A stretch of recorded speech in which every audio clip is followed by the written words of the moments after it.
definitely impacts it. Welcome back to Tampa City Council's workshop. At this time, can we have roll call, please? Carlson? Here. Hurtak? Here. Clendenin? Here. Henderson? Vieira? Miranda? Here. Maniscalco. Here. We have physical quorum. Thank you very much. Mr. Drungo, if you want to kick it off with the land use policies and incentives. Yes, sir. And Director Benson will be covering this topic. I just wanted to ask if we could just kind of have the opportunity to speak to some of the questions that come up during the Q&A, because I know that there were a lot of questions from public comment. It doesn't look like we have the same crowd that we had before lunch, but if we do get the series of questions, give us the opportunity to respond to those. And then also, we ask that the public comment be limited to those items that we're discussing in that particular section. So if you would upcoming oblige. public comment will be limited to land use policy and incentives Thank you, sir. for clarification. Thank you very much. Yes, sir, Mr. Benson. Go ahead, sir. Thank you, Council. Stephen Benson, City Planning. So, as you're aware, over the last several years, the Planning Commission and city staff have been working with you to update Tampa's comprehensive plan. Moving forward, the updates to the future land use section especially will inform and guide housing goals. And a consensus-driven approach to growth and change is going to position us to ensure that these three areas on the slide are really being addressed. So supply, making sure that just from a general standpoint, all housing, all residential development, that we're creating an environment so that we can produce the right supply that we need for the future. More affordable units within each residential project is, of course, at the center of that. Location is the second way that this update is sort of influencing the direction. More affordable housing where we need it the most. And then, of course, equity. Specifically look at making sure that housing will serve everybody in our community, especially those at the lower ranges of the affordability scale. The concepts that have risen to the top during this consensus-driven process have been the result of dialogue that is focused on how we should grow sustainably, primarily in our three activity centers, downtown, West Shore, and USF, along major corridors. Concepts such as neighborhood commercial districts are things that are coming into to the forefront, as well as growing sustainably within our community redevelopment areas, or CRAs. What's important to note, though, is while the concept of inclusionary zoning that has been brought up over the last several years, especially during public comment, while that concept is not possible under Florida law, we are looking to sharpen other tools and similar tools to help meet our housing goals and get as close to that as we possibly can, primarily through the bonus density program. Over the last 2 years, about 2,500 units have been added to the future land use map through comprehensive plan amendments that have been approved by City Council. We envision that the bonus program moving forward can become a viable alternative to that, so that you're not essentially putting 2,500 more units on the map at any income level, but that a portion of those are actually being set aside, so that as you decide that more density might be warranted in a particular location or with a particular project, there's also the mechanism there to ensure that some of those units are going to be income restricted. That is something that we cannot do today due to the limitations of the current structure. So what is a bonus? I think all of you are aware of that. A bonus is simply additional density in exchange for a public benefit of some kind. The current bonus program is enabled in the comprehensive plan. That's why we're talking about it through that lens first. But it's implemented in the land development code. And unlike a comprehensive plan amendment, under like a future land use change, bonus is discretionary, meaning that it is not a by right entitlement, and there is discretion as to whether or not it is granted. It's not something that you have to award to an applicant. In terms of affordable housing, that is the public benefit that we're focusing on today and with this update. A minimum number of units must be rented or sold at an affordable price to a predetermined income level for a set period of time. That is the public benefit that we're trying to achieve in exchange for the additional, in exchange for density increases when they are under consideration. The specifics of how the bonus density program might be changed and with the recommended change, it's really five specific ways. Right now, the same bonus is really applied, is really eligible citywide. Depending upon what land use category you're in, anywhere in the city, you can get the maximum bonus for that specific category. What we'd like to do, and what the Planning Commission has worked with us to do, is to put forward ideas as to where we want to align the bonus with the growth strategy for the city to make sure that we are getting more affordable units where there's increased demand, but where it's also appropriate to do so. The second way in which we'd like to, the threshold to earn the bonus, to earn that additional density must be affordable. And the affordability range is up to 120% AMI. What we'd like to do is increase that so that if you are providing 15% or 20%, we can actually compensate you for that through additional bonus units so that there's an incentive to do it. Right now, there's not an incentive to go above 10%, so why would anybody do it? And again, the intended outcome is that more affordable units will be set aside within each project. The third area is that affordability scale. Right now, to participate in the bonus program, it's 80 to 120, and there is no incentive to serve those lower income levels. So we'd like to create an incentive to include units at or below 80% AMI, which is direction that has already been given by this body. And again, the goal being that there will be more units for the lowest income households. The fourth change is that bonus ceilings right now, depending upon the category again, really are limited to only a 10% increase or a 25% increase really is the maximum above that base density they were allowed to get. So that invisible area in the previous slide here, that invisible area is limited. So as a result, the amount of bonus units that you're getting, or I'm sorry, the amount of affordable units you're getting is also limited. At the same time, if you're also approving comp plan amendments for people, you're giving away more density and then letting them come to you and ask for bonus density. It should be the other way around. It should be so that you can actually negotiate and say, why are you here amending the plan? You can do a bonus and get these units and set aside some affordable. Right now, it's not possible the way it's calibrated. And then the fifth and final sort of program recommendation is more so related to code requirements, which Abby will speak about shortly.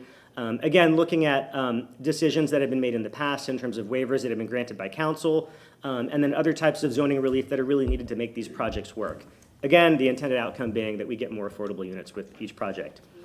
As far as how we go about calibrating that, the goal obviously is to increase production of income-restricted units. I think everybody is comfortable with that, with a focus on a reasonable return on investment. That is the incentive. If there's a reasonable return on the investment, then the market should respond by participating in the program.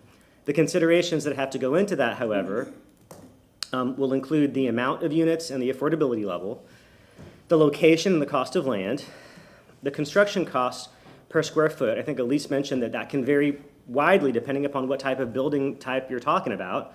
And then other factors such as structured parking versus surface parking. Again, wildly different expectations there in terms of cost. All of those need to get factored into this. And then finally, looking at interest rates and financing constraints because that is also a factor driving participation. This is a conceptual example of what we're talking about. Again, instead of it being binary, you're participating in the program, you're giving us 10%, we're giving you the bonus. We want to create a sliding scale so that, for instance, right now, at the moderate income level on the very far right, if you provide a low amount of moderate income units, you get a low amount of affordable units. As you move down the scale and move along the chart, the number of houses on the screen actually get bigger. But what we want to be able to do is to prioritize the very, very low income levels by essentially giving them more bonus units so that it makes up for that additional subsidy they have to provide, 50% unit. Right now, again, the program is kind of tunnel vision on 80 to 120. We cannot get those 50% units, we're just asking. And we want to be able to compensate. We think that will help increase participation in the program. Real world, quote unquote, testing is really needed to look at affordable housing project scenarios in today's market. That is something that we are going to be enlisting the assistance of a consultant to do, to test real projects, to actually fill in these boxes with numbers for you. And before this comes forward for actually codifying, that information will be brought forward and workshopped with you as well. But this is the direction we're going in. We want to make sure that it's clear. A good chunk of this is in the comp plan. A good chunk is in the code. It will come later. But the comp plan needs to set the stage. And so that's what we've done. And now I'll pass it to Abby to speak to the rest of the program. Thank you. Thanks, Stephen. Good afternoon, Council. Abby Feely. I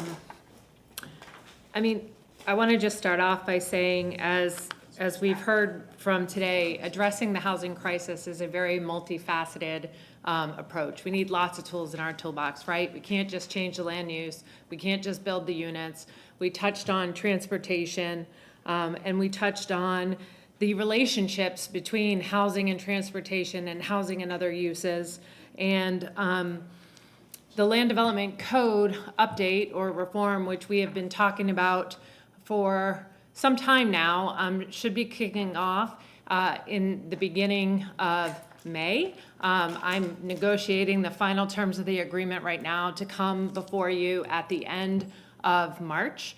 The RFP for the consultant went out just in early summer, and that selection process has concluded. So as we start to kick that off, that's going to include many of the, with your comp plan, you have the policies, objectives, your land development code implements that. So that'll have all of the regulations which will bring the bonus program into fruition. And I'll talk about that in a minute, but that part we're actually going to have come before the code reform, since the code reform is going to be a multi-year process. And the first part of that process is doing an assessment of our current code. And as you know, and in your discussions, as you have rezoning hearings, you know, why do we have so many PDs? Why do we have this? Why isn't this working? If we're granting all these waivers, why doesn't the code just allow that if that's appropriate? So the first part of the reform will be that assessment of the current code, which will come back with a full analysis of our code, where there can be other changes. And the other key priority, I have expressed to the consultant that one of our key priorities is housing affordability. And this group has worked with other jurisdictions in the state of Florida and elsewhere to weave those opportunities back into that code. So this includes ADUs, this includes transect and corridor planning.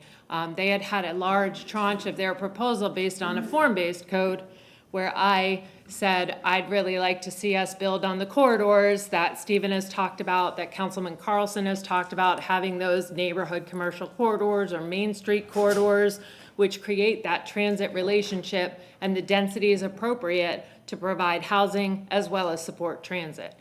So we're talking about doing some tiered corridors for our different types, like 2-lane, 4-lane, 6-lane, 8-lane. I mean, we still have Hillsborough, and we have Bush, and we have Fowler that have redevelopment opportunities for us as a city that can feed into providing housing affordability. The other first part of the first phase is to kick off the website and the public engagement. I'm very committed to making sure we have robust public engagement on the update, and that's going to come in a number of different forms. That's why this was out. Additional recommendations that we're looking at as part of that have come out of many discussions with this board is additional height. I know that was a discussion that came again from Councilman Carlson along Kennedy and the West Shore area to allow for FAA heights. We've had those discussions, how our allowable densities actually can meet that building envelope, parking reductions, the minimum lot sizes that will be able to support housing, and then there's some others there, the in lieu fees, and the street design flexibility, which I touch on a little bit with the corridors. So if we plan for those corridors, you know, our policies in our comp plan and many of our residents talk about the protection of their neighborhoods. And what does that look like? They live in long-term stabilized single-family neighborhoods. And then we talk about introducing ADUs, or we talk about introducing other housing types, while still protecting the character of the neighborhoods that people have bought into, made huge investments in, and have lived in for a long portion of their lives. So there needs to be a balance as to what we're doing, and we are committed to doing that and getting those regulations updated. In relation to the next steps of these couple efforts, we have the bonus that Stephen just spoke about. That's going to come in the comp plan, and then we are going to have that portion also. Right now, land development code, the bonus is in 27-140. That will need to be updated in order to reflect the new tier sliding scale system that will be in the comp plan. So that's something that would predate coming as part of an entire code reform, because we want to get that going, right?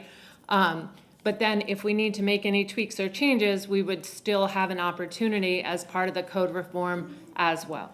And then the LDC reform, like I said, I'm targeting March 28th to bring the contract to council. If I don't hit that target, it'll be shortly after that first hearing in April.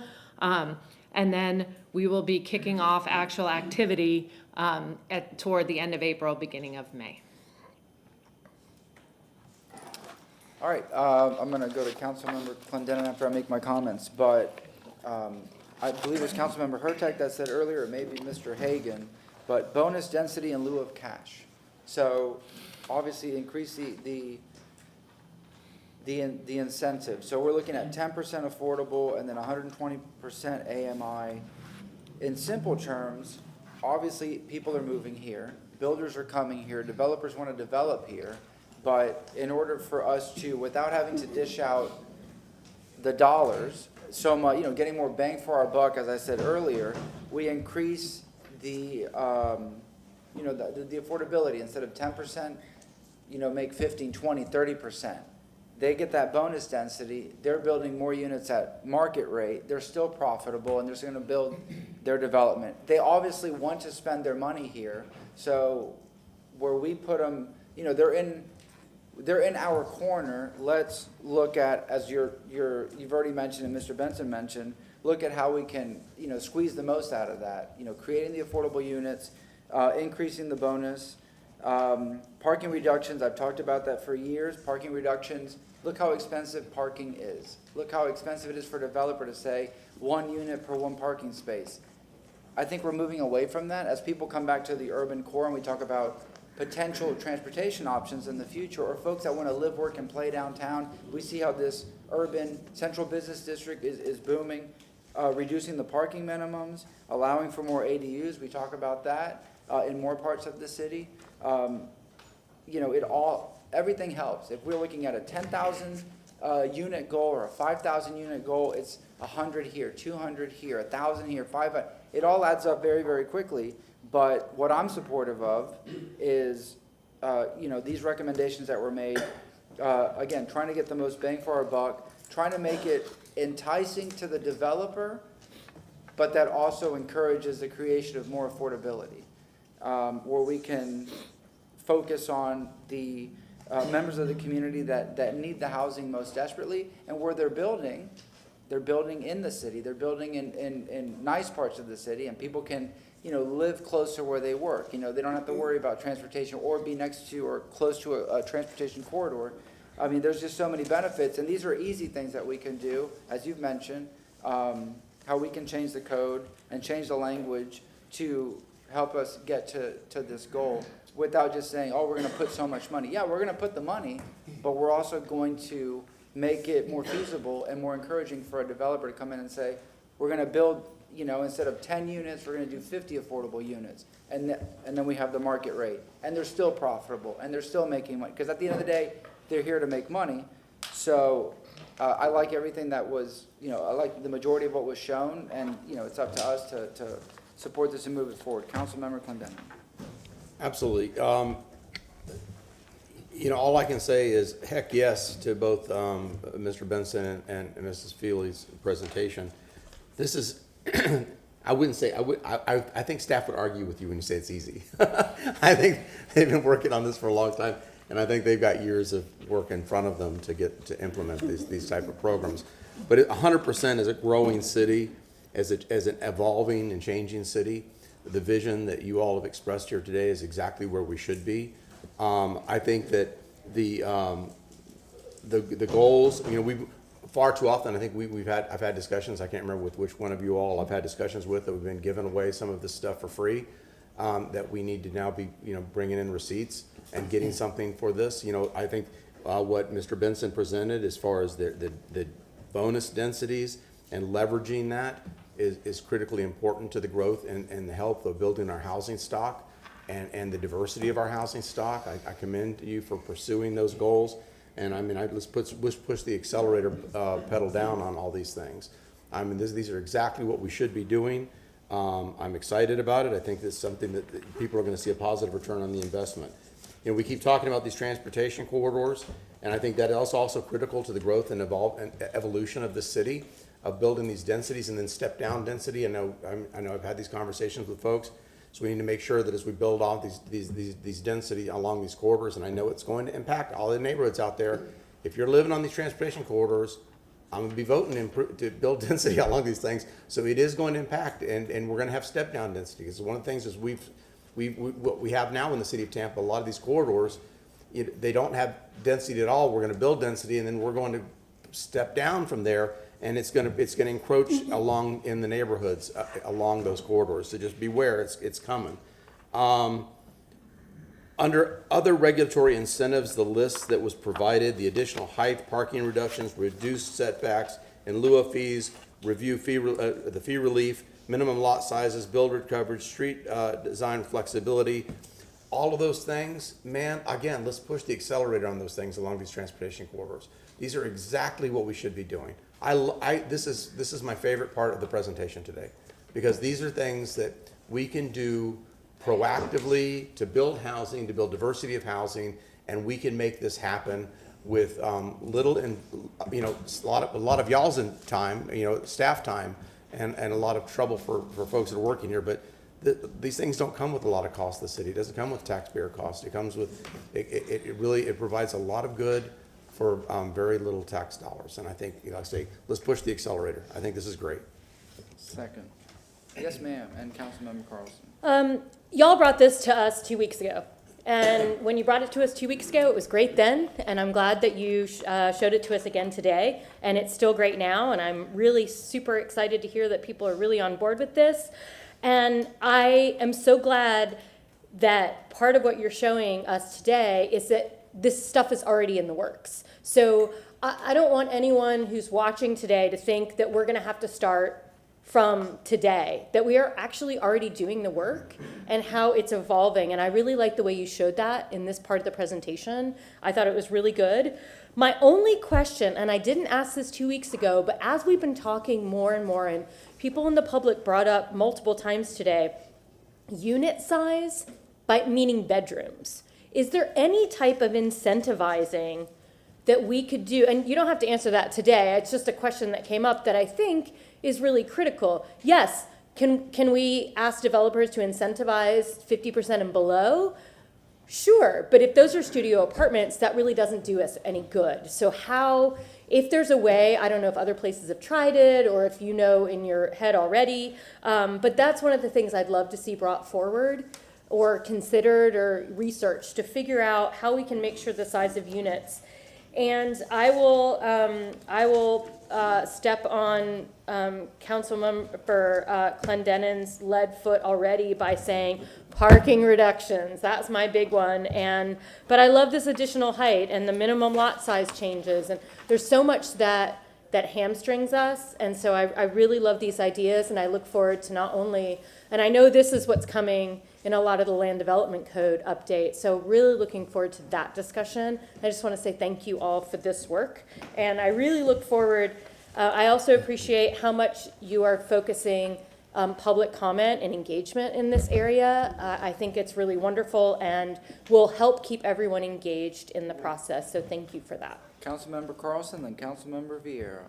Yeah, one of the things everyone talks about is diversity of housing. We need housing of all kinds. Even the high-end housing, the multi-million-dollar housing is selling out, but the mid-range housing is selling out. The lower-cost housing is selling out. If one of the things is we need more inventory at all levels, staff talked about the $5 billion problem a little while ago, but that is people below a certain AMI level. That's not to mention all the other additional market rate housing that we need to be competitive. I think Nathan talked about that a little while ago, that everybody's competing for this kind of mid-level housing. So I spent a lot of time talking to developers in the last few months, asking them what they need. And they say that the biggest impediment we have is that it takes too long to deal with the city. And we've talked about this a few times in meetings, but they say the process of the city slow them down. And the way they look at bonus density is it's a huge speed hump that slows down development. And so if we do something, especially we don't know when the market's going to crash. Everybody figured it would crash by now, but at least the lending market. We know that things have tightened up a little bit, but we've got to, the pedal to metal we need is for the developers to be able to build units, not just to change policy. So we need to change the processes, but bonus density, as I've looked at it more, it's an impediment to more development. And the thing is, I'm a free market person, if we let the free market rule, if we can give an extra 10 units or 2 floors to a building, let's give it to everybody. And we're going to get more tax money with the additional tax money of all the new units. If we give it to everybody and have a level playing field for everyone, people are going to build a lot more units. They're going to build them faster because there's less bureaucracy, fewer impediments. We'll take the tax money and then we can set a flat rate amount that we subsidize affordable housing if we need to. The other thing is I asked every developer, including at least a couple affordable housing developers yesterday, what's the number one impediment to building affordable housing? It's not money, it's not land. Guess what it is? Permitting. It's the same thing we've had 2 forums about. Every developer complains about permitting. It's taking too long. And we need to fix that problem. That problem is more important than any of the other things we've been talking about today. As to ADUs, I'm in favor of ADUs in general if neighborhoods want them. The big concern is that the state preempted us for short-term rentals and they allow Airbnbs. I think most people want Airbnbs for family and friends. Many people would like to be able to rent them out to others. But the problem is that once we open that door, then we allow Airbnbs. Most people don't want Airbnbs in their neighborhood. Parking, in theory, if we had transit, I would be in favor of limiting parking. That was an idea pushed 10 years ago. In anticipation of having autonomous vehicles and transit. We had 2 failed transit campaigns. We're not going to get another one for at least 10 years.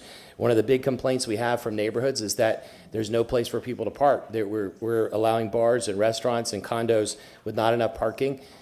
When we get transit or we get autonomous vehicles, that's the time that we need to reduce parking, not now.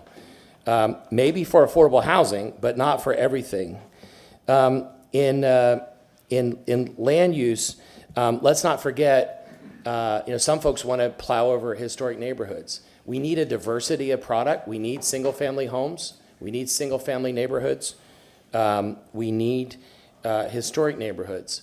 We don't need to immediately put huge, intensive multifamily everywhere. We need diversity of products so that people can live in. So let's look at the places where people are open to having intensive development, and there are lots of places like that. We've been trying for a couple years to allow maximum intensity along Dale Mabry between 275 and Kennedy, and that still hasn't happened. Last thing I'll say is that to all the people watching and all the folks that spoke this morning, I feel the frustration. I've been working for several years to try to change this. My colleagues have been working for several years. This city has 2 branches of government, and we're only one of them. We're half of it. And so I hope that everybody will take their ideas and passion and go to the other half of the other branch of city government and pass on the same thing. Because if we can get the same energy and drive and intensity from the other branch of government as you have here, we'll get these things solved. Thank you. Councilmember Vieira. Thank you very much. And echoing on some of the comments that have been made, but some other things. I know we have, I see our friend from the Planning Commission here. We have returning to us in a few months the potential of a Planning Commission updated community plan for the North Tampa area, which will include encouraging housing in an area where there's a lot of potential density for housing there, and to look at all of our city of Tampa in terms of this new housing, et cetera. That's one of the reasons why I proposed that, because we have to look everywhere. Another thing that we're going to be looking at, I think in April at CRA, we're going to be talking about Sulphur Springs, another area where there's so much potential for economic development there, and obviously part of that is affordable and workforce housing. So, it's and I know I heard talking about different corridors, including the North Tampa area. We have to encourage developers and public investments in areas that are all too often ignored. I take a look at the North Tampa area.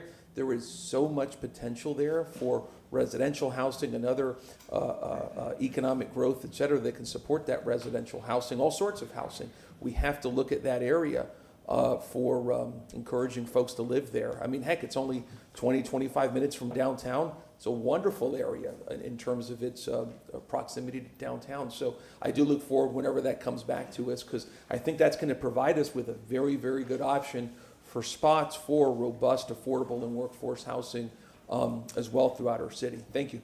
Councilmember Miranda. Thank you. Along the same lines that Vieira talked about, you can't just have everybody living downtown. It's got to be neighborhoods. Every neighborhood is different. Every neighborhood wants to keep their energy there from their families came there, grandfather lived there, grandmother, aunts, uncles, and you remember all that. And when you start tearing down the neighborhoods, you lose a lot of incentive to the people who want to live there. And the problem in today's society is, I bought my house in 1968 for $12,600. And here's the problem. If I sell it today for $450, where do I go and where does that help the neighborhood? Nobody's going to get another house for $12,600, just like everybody in the audience, everyone that's listening to us. So my problem is everybody else's problem. If you sell, where do you go and who's going to replace you as affordable housing? It's no longer affordable housing. Any house that was built in the 50s and the 60s and into the 70s is no longer an affordable house unit. Because once you sell, it is daddy by the door. You can't make a living. And that's the problem we're facing. We have a compact of people living in the city and more coming in. If from 2010, 90,000 moved in, what do you think is going to be between now and 2034? I would suggest more likely 90 or more thousand again. And it's not because Tampa is the greatest city in the world. It already was when we were young, and it is now. However, when you have the problems that we have coming in because of the environment up north, yeah, they got a lot of snowfall for 2 or 3 days. They haven't had much since. Look at California with all the water problems they have coming in. What do you think is going to happen to us? The same thing. So we have to plant smart. We have to plant for what's going on and what's coming from the future, from what we destroyed. That's called the environment. And you have to build accordingly. And these are the things that are stressful on any government. And when you're in a government like this one, that is starting to build up and starting to decay at the same time, where's the balance? If you sell in this area, it's no longer affordable. So you have to plan, you have to, I'm glad all these bonuses are coming out, and there should be a guideline for all of them. So many buildings so tall, you have to have so much affordable housing. But when you go to the neighborhoods where single-family units, something has got to be done about the ADUs if you really want them. I can tell you right now, parts of the city, and I'm not going to name the part, I can show you block by block, which every 2 or 3 blocks there's at least one trailer in the back that's rented out. And you know what? God bless them. Because if not, they'll be out in the street. I can show them to you. Anytime you want to come with me, I'll show them to you. And I don't gripe about that. As long as they're paying their taxes, que te bendiga Dios, may God bless you. Because you're doing the right thing. You're helping us help everybody else. So these are the things that we're looking at, and the more restrictive you have, the more problems you concern. Because these people, they'll be out in the street, and what are you going to do with them? Right now, in court enforcement was to enforce all the codes, you have another 500 or 1,000 people on the street. I can tell you buildings that were built, I can tell you houses that added on that nobody knew about. I can also tell you that I think there are people who are buying homes in 4 names, buying another house in 3 names, the same person. And I think that's got to be looked at. But aside from that, that's a different story for a different day. I think we're making leapways, now walkways, to get where we're going. This group of individuals here that work for us did a yeoman's job in presenting all this in a very proper manner and very direct. And I believe that the public is hearing it, and the public is certainly amenable to what they're saying, that it's a great thing that they're trying to put together. How we're going to finance it, and how we're going to get things done, and who's going to build it, and all that comes later. But right now, if you don't have a plan, you don't have anything. So I want to thank you all for bringing it forward. I want to thank the administration for pushing you to bring it forward. I sincerely hope that. And I know 10,000 units are hard to find, but at least it's hopeful. And maybe they can get to 8,000. Maybe they can get to 7,000. But you know what? It's 7,000 more than we had yesterday. So thank you very much. Thank you very much. Mr. Drongo, do you have anything, Mr. Benson, before I open it up to public comment? Would you like to go ahead? Oh, you got it. I just wanted to say that, you know, and I appreciate the thanks. And, you know, just kind of hearing some of the comments, we are here on behalf of the team, the administration, to collaborate through this process, and I just want to make sure that folks understand as well that, you know, we take every call, we listen, we take every meeting, and so this is a culmination of that work as we've heard it before this council, and as well from the public through all of our engagement. That's Thank it. you very much. Yes, sir. Mr. Drumko? Yes, yes, ma'am. We had quite a few commenter or public come in after your request. So if you wouldn't mind restating that so that the public commenters know what the new parameters are. Sure. Well, the request from staff was that we reserve all comment to the content that is being presented. So this section that was just presented was on land use policy, and so the reservation, this comment period should be for that topic, but naturally I defer to the chairman on the procedure. No, that's fair, and I see some folks in the audience that I consider, you know, experts in that field, so we'll open it up to public comment. Mr. Hagan, Ms. Pointer, I see others.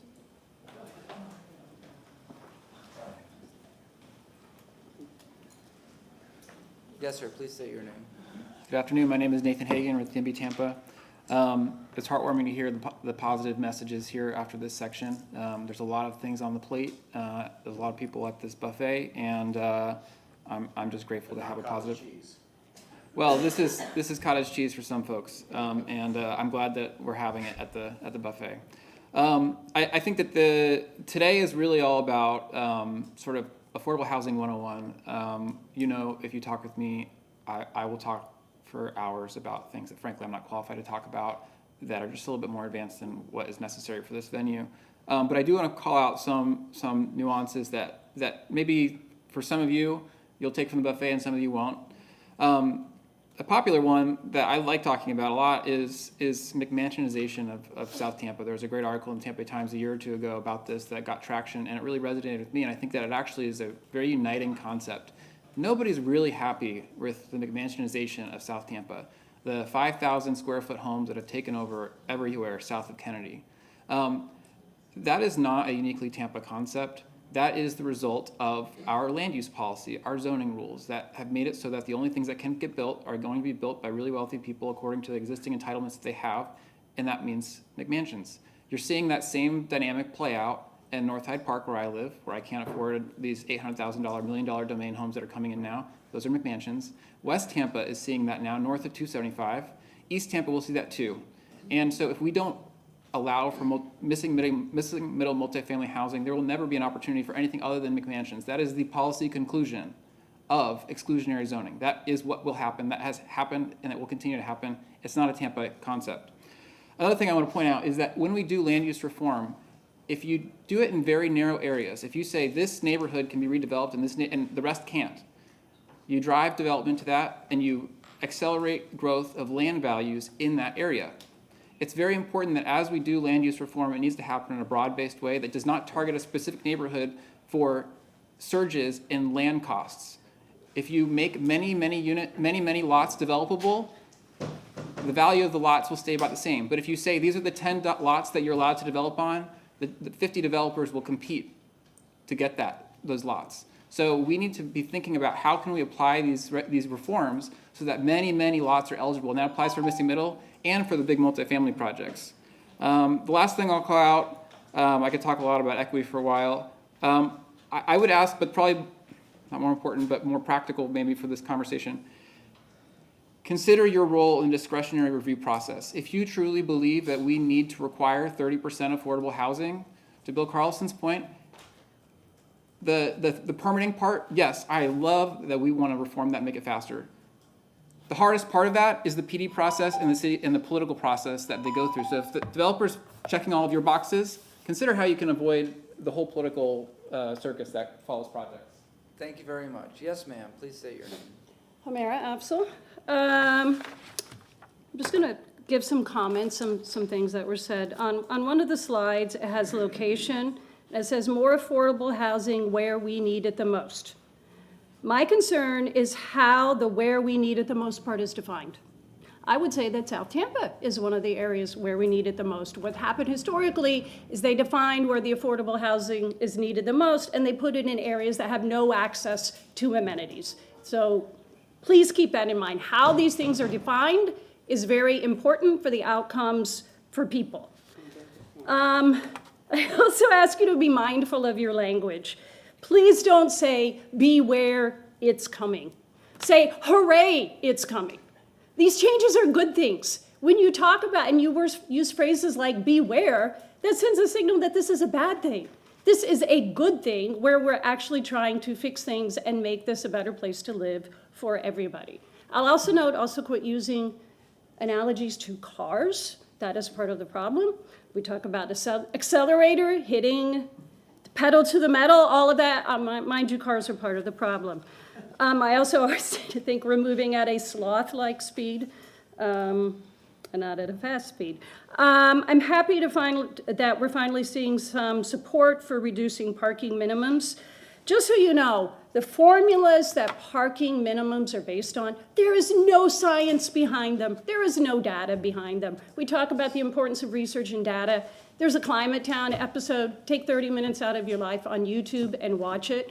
It gives you the history of parking minimums. There is literally no science behind parking formulas, but yet we based so much on those.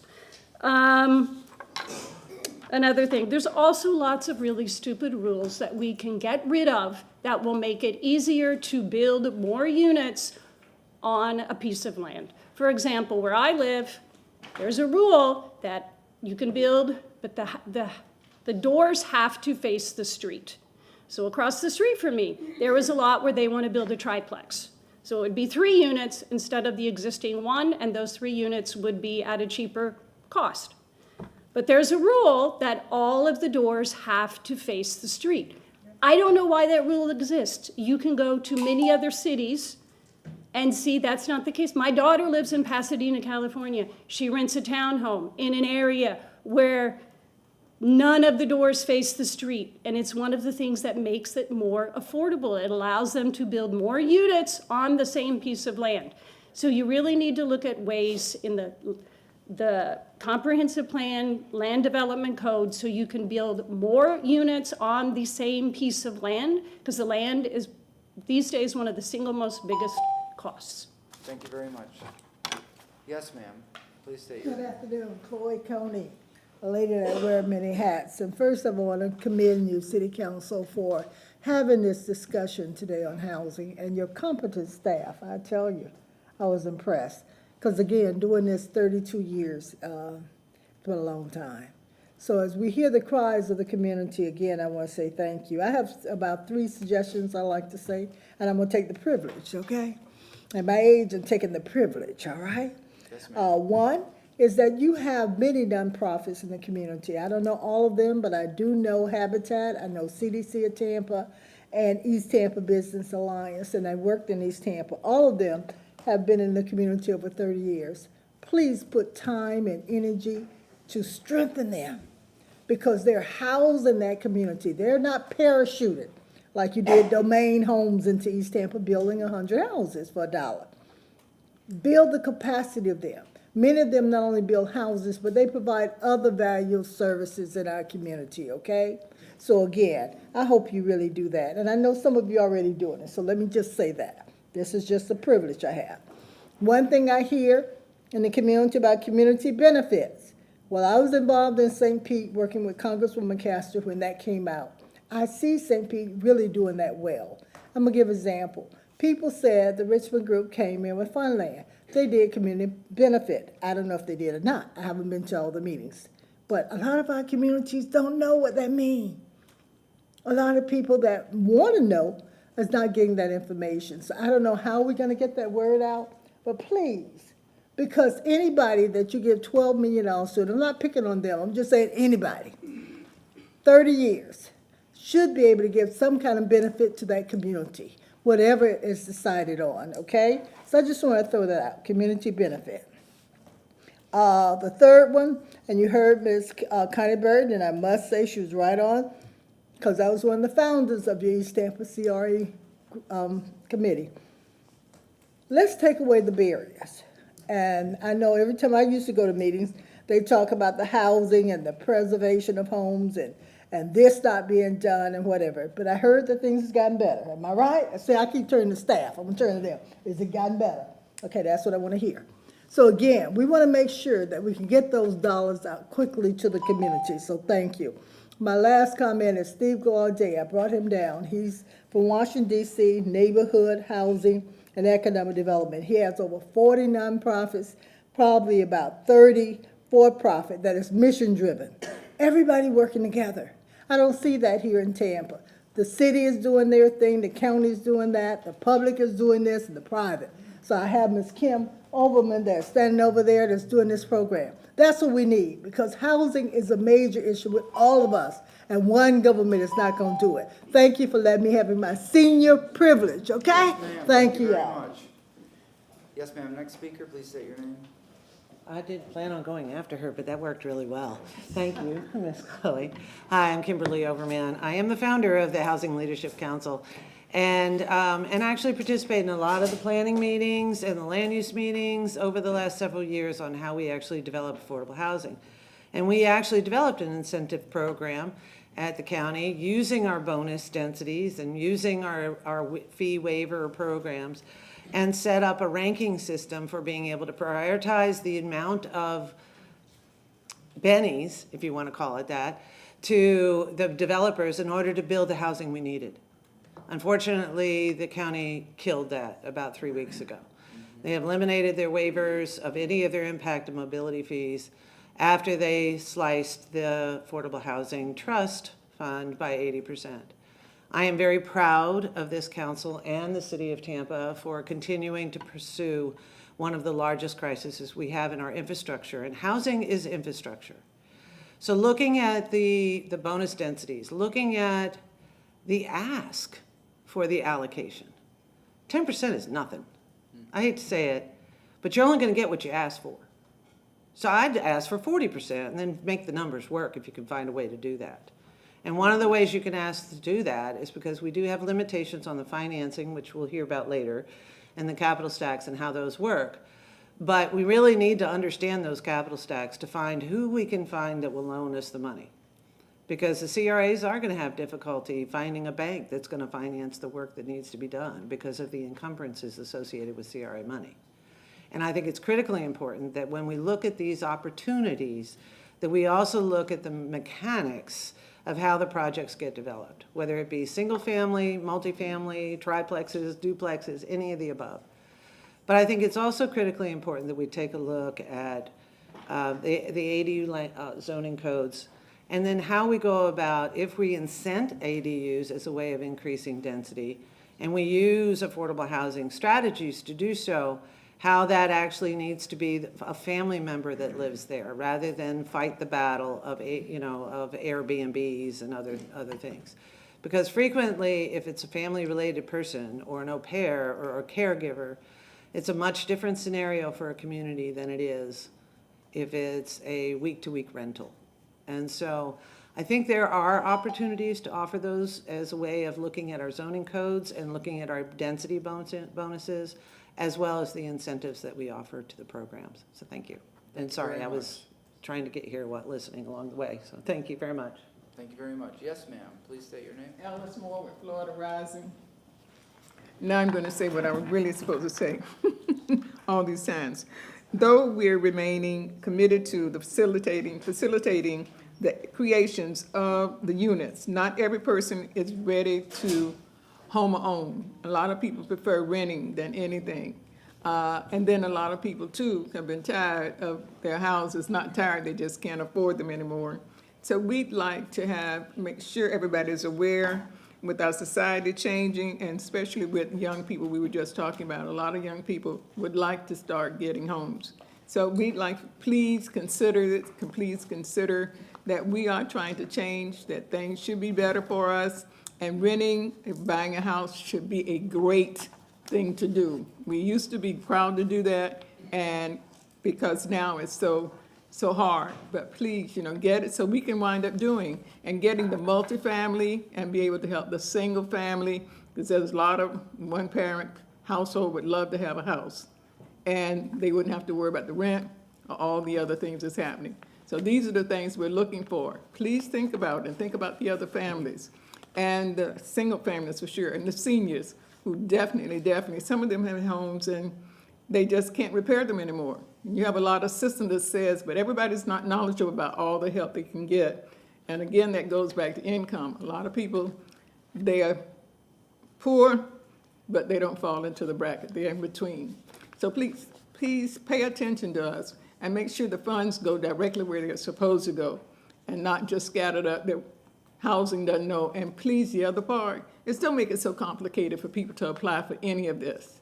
A lot of people get frustrated because they don't know that they make it so hard for them to be able to get in, and they're frustrated. So please, this time around, spread the money out, make sure we can wind up doing, and don't make it complicated for the people who just cannot understand a lot of the things.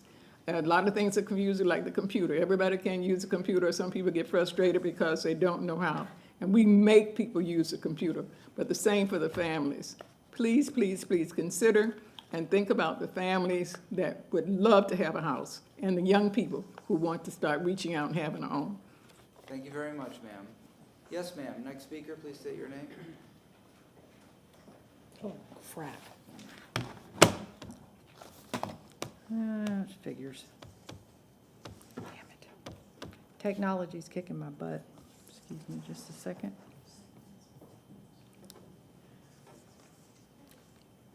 Thank you, sir. Thank you for the overhead. Well, let me make it smaller. God. There we go. Just for the record, that is South Tampa. Please state your name. Stephanie Pointer. Anything below this line is South Tampa. Notice how it's all red? That's the coastal high hazard area. If you put affordable housing in the coastal high hazard area, it's hard for people to evacuate. All of the red is evacuation zone A. And I keep getting told that I don't live in South Tampa, which I find quite offensive.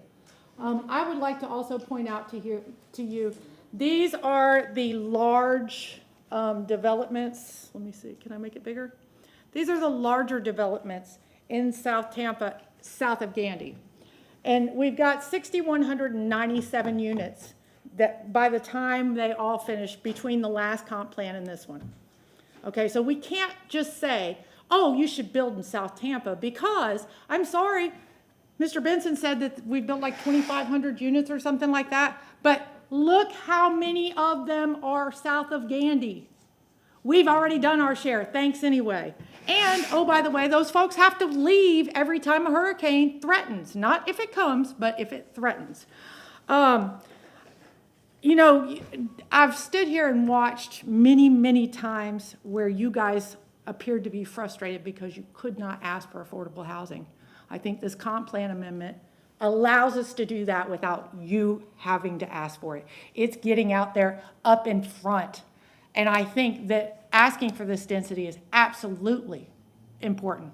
I think offering more density for lower income availability. I think asking for more density in those areas of the city, and you know what, Stephen gave me a new copy of it this morning, where we've had the least amount of growth. 1% in the last 10 years in the university area. But we're still standing up here picking on South Tampa. This is what we have in South Tampa, and we got 1% in the university area. I'm kind of befuddled. I'm really concerned about this whole putting it in the CHHA. The anti-parking reductions. Okay, here's my feelings on parking. We can reduce parking. I'm all in for reducing parking if they're paying into public transit. Sorry, not sorry. If you're going to reduce their overhead and cost by $8 million, which is the amount that was in the sustainability report, then put $2 million of that into public transit. We will never have public transit, but you have to have a car to live here. And they're ridiculously expensive. So you cannot ignore that. And even if it's on a public transit line, those buses don't run all the time. And don't forget, Beach Park also is part of South Tampa, and they have 900 new apartments coming just down the street. Thank you. Thank you very much. Yes, ma'am. Please state your name. Good afternoon. My name is Dr. Shemaine Moss-Torres, and I'm here representing the CDC of Tampa. So, my mom, my late mother, I should say, she was the first court stenographer in the city of Buffalo in New York. All those years ago, she was the highest earner of those court stenographers, and she was an African-American woman. It made the news. So at my young age, I really didn't understand what that was all about. Of course, now I have a different understanding. But I remember she would drive, and she owned her own house, a big, beautiful home that she loved dearly. And I remember the remarks people would make about who she was and how beautiful she was and all these positive attributes. It was a wonderful thing. But now that I think about it, she always used to tell me, Shemaine, when we drove by either someone or some place that appeared to be less or in a disenfranchised area, she would always tell me, by the grace of God, there go I. So as I began to embark on my career, I thought about that. I had to work with a client who kept telling me that she couldn't make her appointments because she couldn't get there. And so what I did literally was judge that person and say, you must not think this is important. This is therapy. It's important. You can get here if you need to get here. I judged that woman, but what I should have been saying to myself was, by the grace of God, there go I. So what I did with a couple of colleagues, is we took the bus from the area that she lived to where we worked. It took us over 3 hours to get there. It was hot and sweaty. Cars threw dirt on me. They couldn't help it because there are not a lot of sidewalks in Tampa, so I came to find out. And by the time I got there, I felt so bad and humiliated because I took a position over this person based on probably the fact that she didn't live near me or she had to be succumb to me because I was her therapist. I want to thank this city council today for having this conversation. But I'm going to say to you too, as you make these decisions, please reconsider investments for home ownership. Someone living in their own home has a better opportunity to be able to not only represent themselves, but their families as well. And they have the opportunity to make different choices. I always had a car. I was always able to get to my job. But it didn't mean that I didn't need to support those who didn't. So I will leave with you today as well. You are in position to make a difference in the families of all these people who are coming in front of you. You have a responsibility to represent your constituents. You have a responsibility to openly speak about racism and its impact on home ownership in Tampa. So, by the grace of God, thank you. Thank you, Doctor. Yes, sir. Councilmember Clendenin. Yeah, a couple of observations and some of the comments that have come up. I think there's one person online that wanted to speak public comment. Someone online? Yes? Oh. Carol Ann Bennett, if you're online and like to speak, please unmute yourself and state your name. Hi, my name is Carol Ann Bennett. I apologize for not being there in person. I'm actually on vacation, so I'm doing this out of state. But I just wanted to comment on the report that this PowerPoint is based on. Now, I'm going to qualify it by that saying that I saw the preliminary. I haven't been able to access the final. But in the preliminary, one of the things that I thought was very interesting was that it said that we really need to be building where the employment centers are. And that this has a lot to do with reducing the transportation costs, that people can live near where they can work. And the employment centers were downtown, West Shore, and USF. Coincidentally, that's also where the transportation department said would be the easiest, most cost-effective to start increasing mass transit, which just all ties in together to make a better situation, reduce that. I'd also like to talk about the fact that that report says that the two areas that have contributed the most units in the entire city are South Tampa and Central Tampa. So again, I don't know where this comes from, that there's no building in South Tampa, but there is. And then I'd also like to talk about the bonus that Stephen was talking about. I think that's great, but these are affordable housing that are going to be income-based, that are going to be controlled. I'd like to talk also about naturally occurring affordable housing. And one of the ways you do that is by allowing the density, but you allow the density of multifamily in a 2-story apartment building, a 3-story, a 4-story, instead of a high rise. Because if you have the same number of units and they're smaller and they're not as tall, one, the community is going to be more supportive of them. 2, it costs the city less money to fight a fire in them. And 3, you have created naturally occurring affordable housing that is not have an income-based quality. And that is extremely important. It's one of the pieces of the puzzle. I'd also like to address the thing about Airbnbs and ADUs. One of the main reasons people oppose them is because they don't want them to be Airbnbs. And Ms. Overman was talking about family living in there, and she may not be aware that at this point in time today, any place in the city of Tampa, an ADU can be built for a family member. There's no geographic area anywhere in the city where that's not already allowed. I'm having technical difficulties. I'm in a very rural area. I actually missed Abby and Stephen's entire presentation, but I'm going to catch up on it. Thank you very much. Thank you very much. That concludes public comment. Councilmember Clendenin. Yeah, I wanted to provide some clarity because of some of the topics that came up today. On the proposed comprehensive plan update, and Mr. Benson can correct me if I'm wrong, but the proposed for bonus densities are not going to include coastal high hazard areas. That's your proposal, correct? The discussions that we brought to you this point, the information that have really just been recommendations, and again, very distilled down, there's no language yet.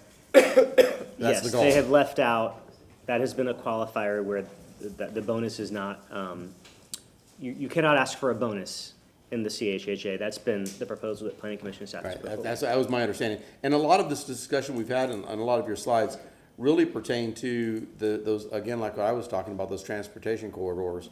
So we're not going to necessarily impact, we're not digging deep into neighborhoods and dramatically overturning predictability in these things at people's individuals' houses. So we're going to, again, I think you used a phrase like the right building in the right place at the, I think, is that a phrase that I think I've heard? Yes, it sounds easy, but yeah. But I mean, yeah, I know, but I think that's our goal, is to not necessarily, to build smart density along these areas, that we can encourage this type of development and growth and use those bonus densities as a way of enhancing where we're going to go.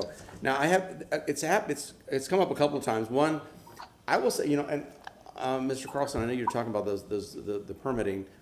I've been approached with the exact same discussions, and every single time I've asked to give me something specific, I brought it up to Ms. Feely and other folks, and it's always a goose chase. It never pans out. Every single time, and I know I've talked to Mr. Michelini, if you're listening, come forward, because I've asked for very specifics about this, because I talked to the building trades folks as well, because I've heard that same, but they can't tell me exactly. Give me a specific permit or a specific problem, because I will go and I will chase that down and we'll get it fixed. But every single time I ask, it doesn't come forward. So anybody that's out there listening, call my office and I will chase it down for you. I know our staff will chase it down for you, but I know they're working at doing what they can do to fix our problems, but hopefully it's not right. Now, there's one thing that's come up a couple times, and that is barriers for the C, and I know this is kind of out of this segment, but it's kind of revisiting what we talked about before, but it came up during public comment for this. Are there barriers for the CRAs for spending money on rehab? Because I know I've heard it a couple of times. Are there barriers that we need to fix? Is there problems there? Mr. Drumgo. Because I've heard it twice now. So I see Director Moody sitting back there thinking about coming up here, but but she's smart. Yeah. She didn't jump up like you did. But I'll speak to it. We have had barriers in the past, I think, and some of that is just relative to process. And I think you'll hear Director Henderson talk a little bit about how we're streamlining processes. There have been these pushes and pulls to create 2 separate mechanisms as to how folks receive funding and how we apply for city-related grants versus CRA grants. And, the capacity of staff to be able to do that, it hasn't been there. And so those have been limitations and barriers. I will tell you that the residential roof program that we had has flowed. I mean, it's been amazing. We did 100 roofs in a year, right? And no one is talking about that because there haven't really been a ton of issues. And then I'll say that part of this streamlining of processes as well is merging so that we have a unified system and utilizing a job order contract system with our procurement team so that we don't have all those specific barriers. But I will tell you that the perception of the barriers comes from the users because there are folks who want to be able to take $100,000 of city money, receive a renovation, and have no stipulations. And so when you think about the protection of the investment, protection of the tax dollars, and then also folks who may want to, in turn, sell those houses immediately after they receive those renovations, these are considerations that we have to look at and things that we have to tell people, we're all about generational wealth, but we can't turn around and let you flip that house. Right. We're all about generational wealth, but at the same time, you're only going to contribute to the gentrification of your community by selling to someone after you've completed those renovations. So all the solutions that we bring before you have a combination of solutions for the public users and protection of the city investment and assets, as well as your CRA. Thank you for that clarification. And perfect. Thank you so much. That's a good explanation. I hope all y'all listened to that. Thank you very much. You have 2 more sections in the presentation? We do. We do have a couple more. Director Henderson is up next. She's going to talk about the investment strategy. Thank you very much. Yes, ma'am. Good afternoon. Kayon Henderson, Director for Housing and Community Development Division. So I am going to talk about really what the FY24 investment strategy will be, and so we'll go over a few program recommendations. Really right here you'll see where we are looking at the increase in funding from CRA and from general funds, and I think earlier it was stated and asked whether or not we'd be using our CDBG and SHIP dollars. And the answer is yes. We're leveraging federal and state funds also, but while we leverage some of those funds, it really is specific to programmatic regulations, and so we must be careful that we stay in compliance with those funds. And so as we continue to pull those out, we're leveraging what we have left. And so for homelessness, we've kept the same target for FY23 to FY24, which was about $7.5 million. Stability for renters went down from $6.2 million to $3.1 million. That really is our rental move-in assistance program, which is known as our RMAP program. Earlier, Councilman Hurtak talked about some of the changes, and I'll go into some of those changes in a little bit, about how we were able to look at what those quick wins would be to really start serving those who are really most vulnerable and who could access those funds. And then looking at some new programs to fill the gaps, and also look into our Affordable Housing Advisory Committee and other practitioners really on long-term goals and changes. So as we're going forward, really engage in those external stakeholders. And so we are looking at the stability, the support for homeownership, and creation and preservation. And really what we mean when we talk about the preservation is we want to ensure that homes that are affordable now stay affordable in the future. And so we want to retain any existing affordable housing, that this could be for those that are subsidized, if it's market rate, and we're trying to get those to remain affordable, as well as protecting its affordability for current and future residents. So very similar to what Deputy Administrator Drumgo stated, is to make sure that we keep those units for future. So here you'll see some of the recommendations that we have for renters. And so for our rental and move-in assistance, it was reduced by $2 million from last year, or roughly $2 million. And so the reduction really allowed us to really look at the program. And so as such, we have made some minor changes to the program by adding eviction diversion. And so when we had funds during the COVID era and we had CARES funds, some of those funds could be used for diversion or eviction diversion. However, none of the state and federal funds that we have could address that need. And so we wanted to make sure that we were providing rental assistance, but we wanted to get ahead and say if someone just needed diversion of up to 2 months and could remain in a unit that they could afford, but they fell behind on hard times, we wanted to also have a program available for that. And so we also wanted to make sure, one, that we were keeping them stably housed. We have looked at utility and security deposit programs where for some individuals, believe it or not, they could have lost a voucher or a subsidized unit because they didn't have a security deposit or utility deposit. And so being able to give that one-time payment to help someone secure that affordability, as well as our tenant-based rental assistance that we continue to support, and that we support with our home funds, which is federal.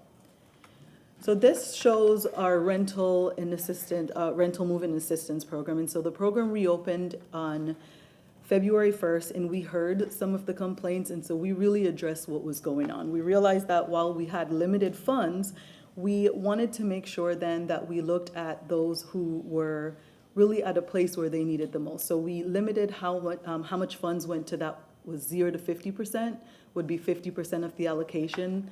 Those who are 50 to 80% would get 40% of the allocation, and then the rest of the population would get about 10% of the allocation. And so that's really recognizing that those who are in that 0 to 50% AMI need additional funds and more support, and so we certainly want to have that there for them.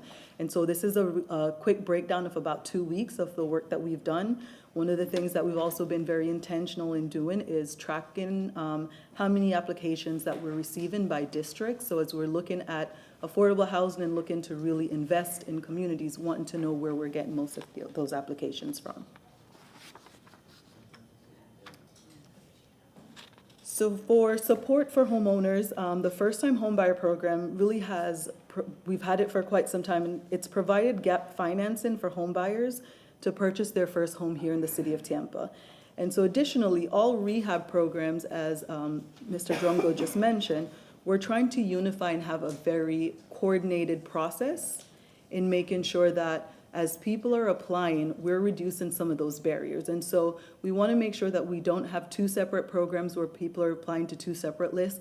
We have one unified list, and so people can come through, and we have a very coordinated effort to assist those individuals.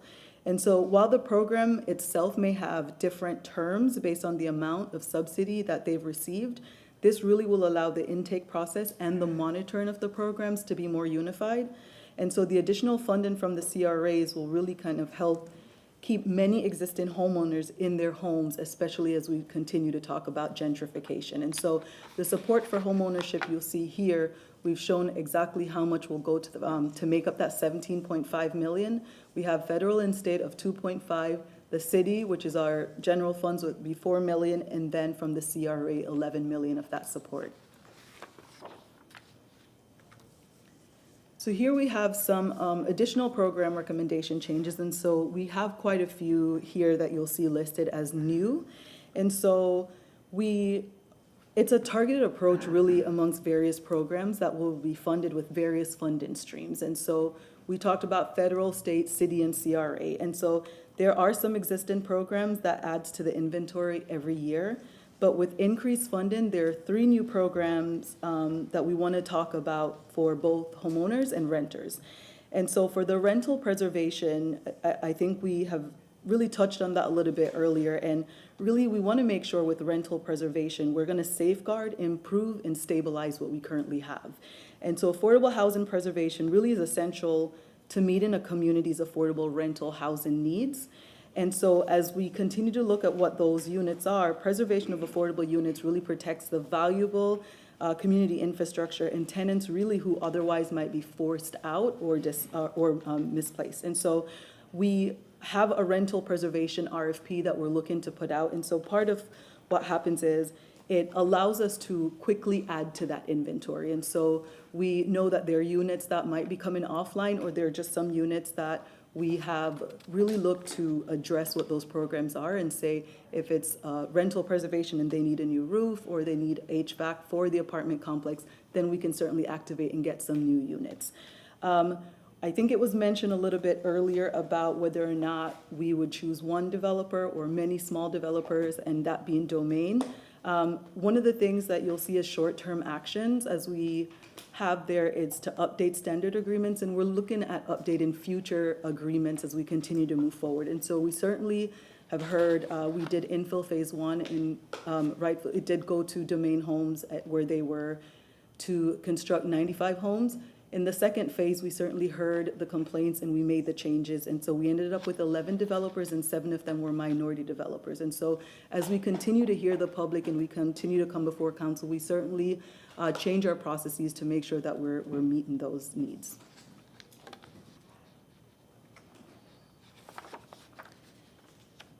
But as we continue to move forward, we also wanted to bring before you what the timeline looks like.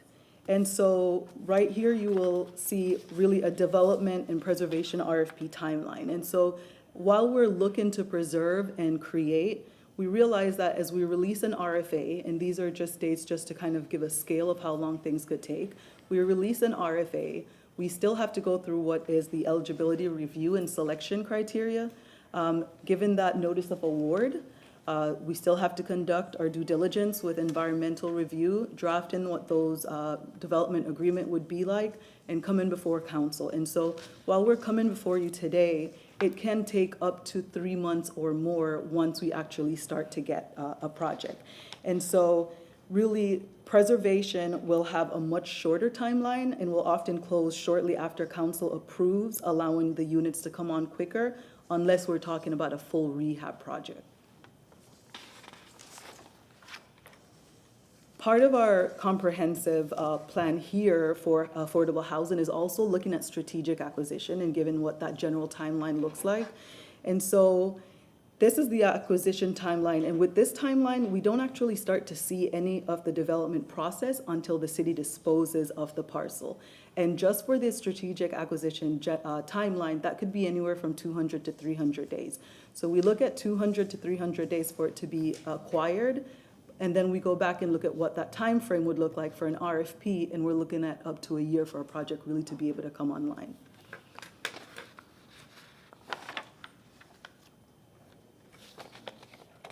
Happy. I'm going to turn it over to Ms. Field.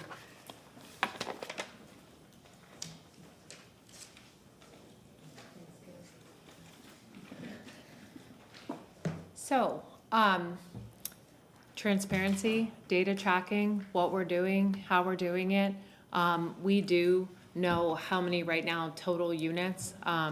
We've made some changes in Acela to be able to track the affordable units when projects come in, so that we have a forward-facing mechanism that, that the tracker that was written about was a tracker we were using to know, but this will actually be using what we have permitted. So it may be in production, won't probably have its CO for 18 to 24 months, but it will show you that it's under construction pursuant to permit issuance. And then also, we will be tracking the entitlements that are coming from approvals from City Council. So you approved the project at Tampa, and Columbus that had X number of units, that's the pipeline. So that will be a planned project, but clearly it will not be in production yet. So we will be working on creating this housing dashboard combination, as well as our properties available for real estate development. So the city-owned properties appropriate for residential development, and so we are creating this forward-facing tool that we will go into production and be available to be showing, not the tracker that has been referred to. This is, again, an effort between myself, Kayon, Eric, Cotton in Development and Growth Management, and J.C. Hutchinson. Thank you very much. First, again, thank you for this wonderful presentation. This is very, very in-depth. I'm glad to see a couple of things. So I've been up since 2:30 this morning looking at these slides because I don't sleep. So I looked at this. I spoke with Mr. Drumgo yesterday, and there were, in one of the first slides, you don't have to go back, I wrote them down, but in regards to rental assistance, I saw there was a decrease. However, in creation and preservation from $2.5 million to $62 million, and included in that is a land trust. And we were talking about acquisition of land and having the money ready, cash ready, so when projects do come up and opportunities do come up, you don't have to come to council and get approval and lose that opportunity. You can strike and we can move more quickly. And that's with the general fund and the CRA fund, the CRA budget. Down payment assistance in that category, was $17.5 million, up quite a bit. Down payment assistance for home ownership, because we're talking about not just renters, but also home ownership. Again, $11 million from the CRA, also from, I think there was some federal contributions, and then the general fund. These are significant. This is huge from what we haven't done in the past. So there's a lot of opportunity here, but most importantly, that creation and preservation, we will have that money available to say, hey, here's an opportunity where we don't lose out to a developer or some private party, and we can say, boom, the city's moving in on this. So I'm glad to hear and see some of this. So thank you very much. Again, great presentation. Councilmember Carlson, your hand was up. Yeah, Elise asked me at break, he said, can you please tell us the things you like, not just the things you don't like, which is a fair point, and I appreciate that. And there are a lot of things I like in the whole presentation, so I thank you, everybody. But two things, Cam was talking about 11 small builders, so that's outstanding, and I'm sure the community behind you is glad to hear that. And I met some of them, and they're you know, it's great that we're supporting new entrepreneurs, and some entrepreneurs are coming back to Tampa and building businesses because of it. The other thing is the data and transparency. The fact that we're doing that, we're going to have real-time information. I think it's great. One of the things that I want to come back to maybe at the end is we talk about all this money we're putting in. There are several programs that I think we should look at where we will get our capital back, where we'll get our equity back. So if we put $100 million, if we put $10 million in theory, we'd get $10 million back. So the second year we'd have $20 million. Third year we'd have 30 million, and we keep growing it without just using taxes. We're being smart about using our capital. We can talk about that in the end. Could somebody go back to the first slide of this section, please? I think one of the things I'd like to talk about, and we can come back and I'm happy to talk to you all about it offline. I would like to show the continuity from the goals. Again, I think we need to fix the goals and approve the goals from our point of view, but we need to show the continuity from the goals all the way through to the data chart that's at the end. We could, and if we did that, we would reorganize this in some ways. I think that if you look at it, it's hard to tell how much of this is for renters and how much of this are homeowners. I would organize it in three categories: renters, buyers, homeless, and then retention is a subset of renting and a subset of home ownership. But that way we can track them. Or if you don't like that, we can organize it by the group they were doing, under 80% AMI or under 50% AMI, whatever the groups are. But if we track it, what I want to see is as much as possible put into home ownership, because I think that will have a radical difference. But I think we ought to just look at the way we organize it. As you flip through the rest of the slides, what it ends up being is the buffet, as you all talked about, of solutions. What I want to focus on is the strategy and goals, and so that we get that right, and so that we can go back at the end of the year and tell the community, did we move the needle or not? The community is complaining because they said we haven't done anything. We allocated 30% of CRA money 4 years ago. We don't really have the data to show, and we don't show that we can move the data. As I looked at it, I was up early this morning also, but as I looked at it early this morning, we have about 34,240 households that are African American that own their own homes. The couple of the developers I spoke to yesterday said, right now, there are 2,000 families that have gone through pre-qualification programs, financial training, 2,000 families that are qualified to buy homes right now, and they cannot buy them because we don't have the programs to do it. If we could, and I said, well, how many are the lots available? Can you go in and build those now? And the commitment I got was they could build at least 1,000. And if we put in 100,000 per unit to subsidize it down to the AMI 80% AMI level at 150,000 for mortgage, put a second mortgage on it, we can, at some point in the future, we'll get the 100,000 back, but the family would be able to build equity. And with 100 million, we could put 1,000 families, help 1,000 families buy homes this year. And I think the big discussion we have to have is, if we can do something like that, if we can help 1,000 families buy homes this year and another 1,000 next year, what is it that we need also that where we should take that out? Because if we try to, we have whether you believe the 26,000 number or the 50,000 number of people who can't afford to rent, we're not going to be able to serve all of them. We're going to leave tens of thousands of people without a place to live. We're going to leave people who are homeless without a place to live. So where do we make a decision? We know if we invest in home ownership, in theory, in future, we're going to get the 100,000 back. And so why wouldn't we invest in something we get the capital back? Then we'll have 20 million, 30 million to keep building. And then the thing can grow in the future. And we know that if people buy homes, there's intergenerational wealth. They're adding to the economy. It helps them start new businesses, et cetera, et cetera. Thank you. Clendenin Hurtak. Yeah, I beat you. Oh, okay. Man, I hope y'all listened to what Councilman Carlson just said, because he nailed it. That's exactly what we should be doing. Investing, and then we get that, we get people's buy-in, they build generational wealth, the city of Tampa, the taxpayers, the people that are subsidized, these get the money back over a period of time. I mean, that is a good bet. It's a good investment. It's a good bet. I'll take that to the casino any day of the week. I mean, that's what we should be doing. That's where these investments, because I heard you use a term that was funny because you kept saying leverage instead of bonding. Smooth. So y'all, when y'all heard leverage, when you heard that word, what they're saying is that's credit over cash. They're going to use the credit card. And so I see that, and I'm okay with that. I'm okay with borrowing to do certain things.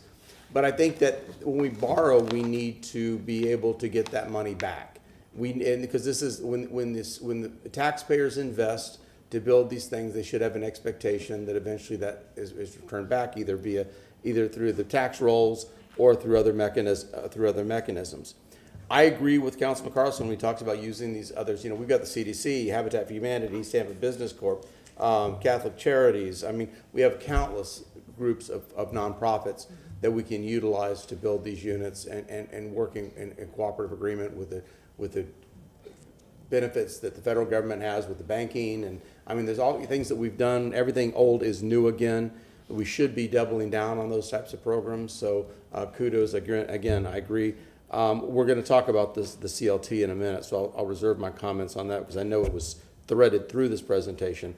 But when you look at that again, anytime that we're going to invest in money, we should have an opportunity to recoup that over a period of whatever time that is, and to be able, because guess what? When we recoup it, we can help the next family and the next family. It's self-perpetuating. It just keeps building and building and building instead of a dead end, because eventually we run out of money. But if we can create this cycle, this wheel that keeps spinning, we can help family after family after family. Yes, ma'am, Councilmember Hurtak. Thank you. Just want to hold up the map I showed earlier. $175,000.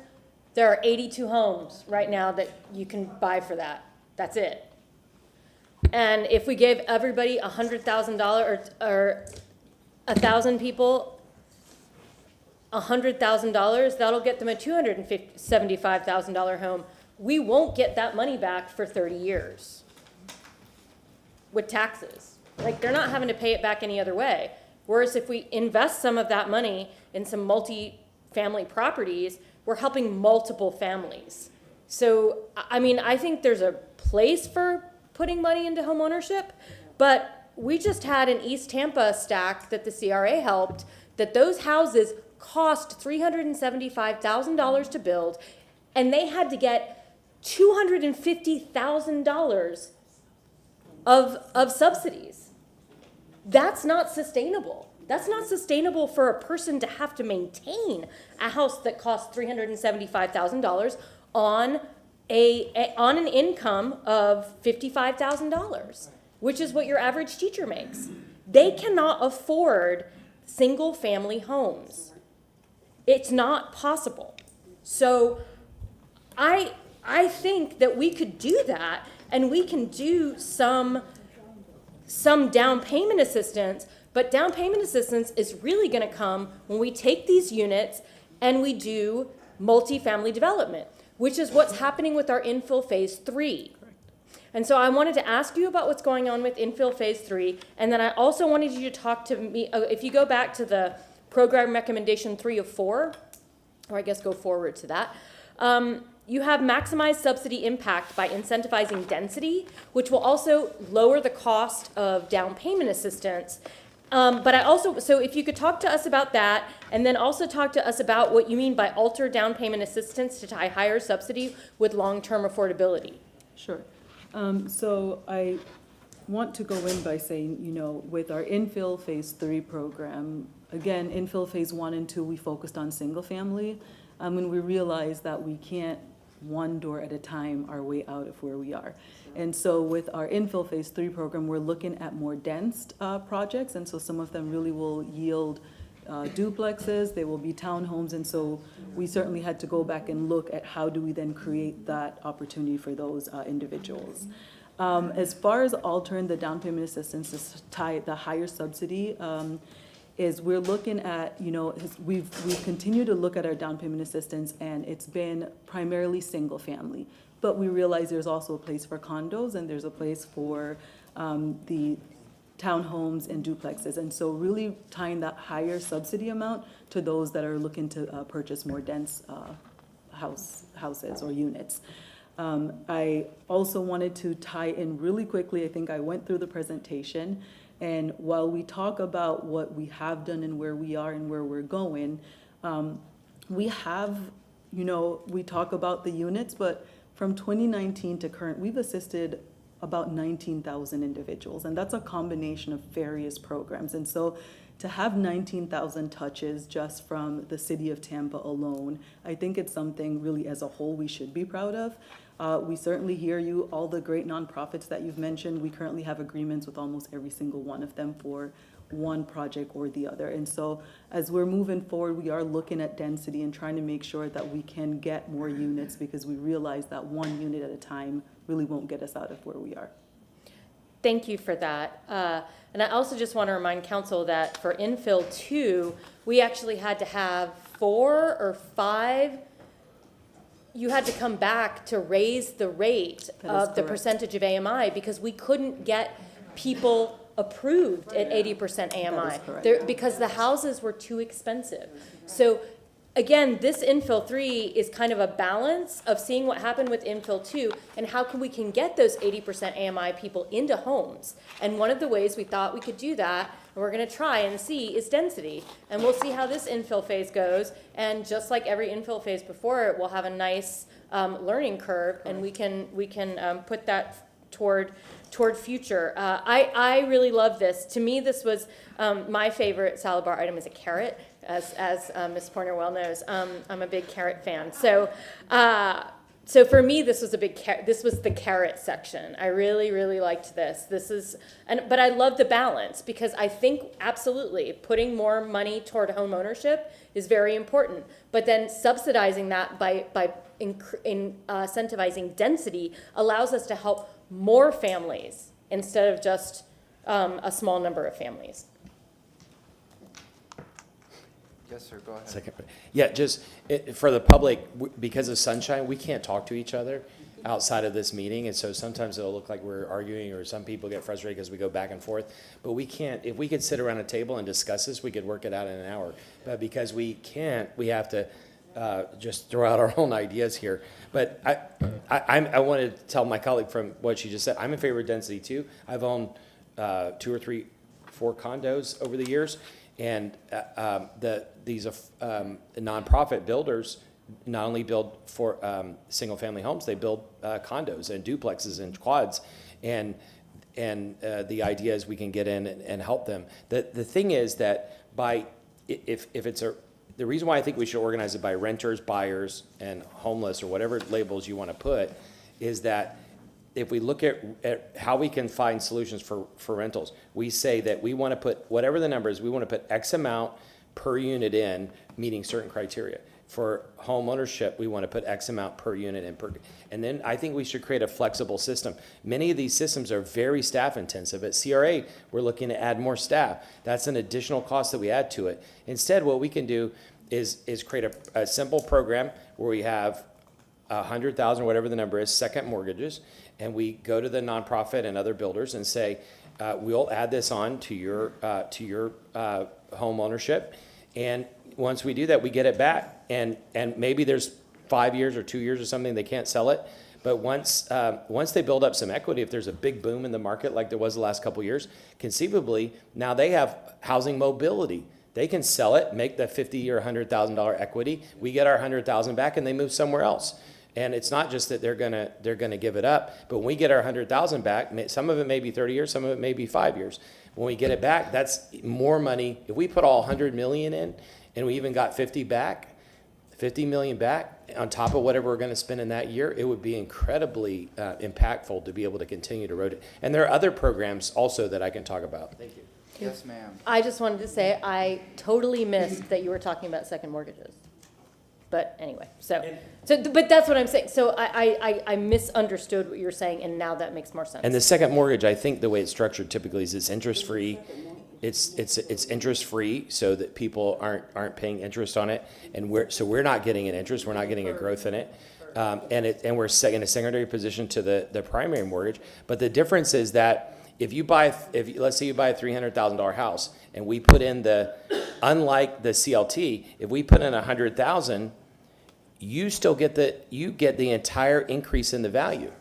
If we use a CLT, you don't get the increase in value of the land because the city owns it. In this case, you get, if the house goes, if you buy it for $300,000, we've got a position where we've got $100,000. You're not paying interest, but if the whole house goes from 300 to 350, you keep the whole 50,000 increase, and we get our 100 back. So you don't get a percentage you don't get 2/3 of it. You get the entire increase back. Yes. That's sort of like the community land trust in a different way. But Except it's more flexible. But it could work both. But here's the thing: we could do both, and that's the cool thing. So anyway, I know that Mr. Drummond is going to talk about that. But I have heard some people in the commenters asking about what a second mortgage is. If someone could explain that for everyone, I think that would be very helpful. Sure, and I can just mention that most of our programs that we currently have, we do have a second mortgage on them. And so that second mortgage that we currently have is a 0% deferred payment loan. And so if the individual does indeed sell, and so we will only become a third position behind the state. So they get their primary lend-in, and so they can borrow the additional funds. Any gap funds that we provide, we then secure with a mortgage and a note. And so currently, those homes have to be owner-occupied, or they must remain affordable for 15 years. And so if they sell within that 15 years, we do get our funds back from that second mortgage. So it will trigger them to pay us back. As far as the recycling of funds, if I could just also add to that, when we did infill phase 1, we had $1.1 million of state funds that we used, and we decided to do a revolving loan. We got those funds back, and that's what we were able to use to do infill phase 2. But with federal and state funding, a lot of times how you get it originally and how you get it back, and you have to spend it as program income, is rarely ever the same. And so when we got the funds back the second time to recycle them, we could not utilize the funds in exactly the same manner. And so I've spoken about this also at the AHAC committee, that there are times that we certainly have to really figure out what funds we can take back to then still use for the same purpose that we have in our goals. Thank you very much. Yes, ma'am. Councilman Henderson. Ms. Henderson, thank you so much for that and explaining that. One of the disadvantages of the deferred payment loan for the homeowner is, even though the property is building equity, it doesn't provide the homeowner with the opportunity to take advantage of that, to rehab or to add an extension or to renovate a kitchen. I know that happened to me under the deferred payment loan situation.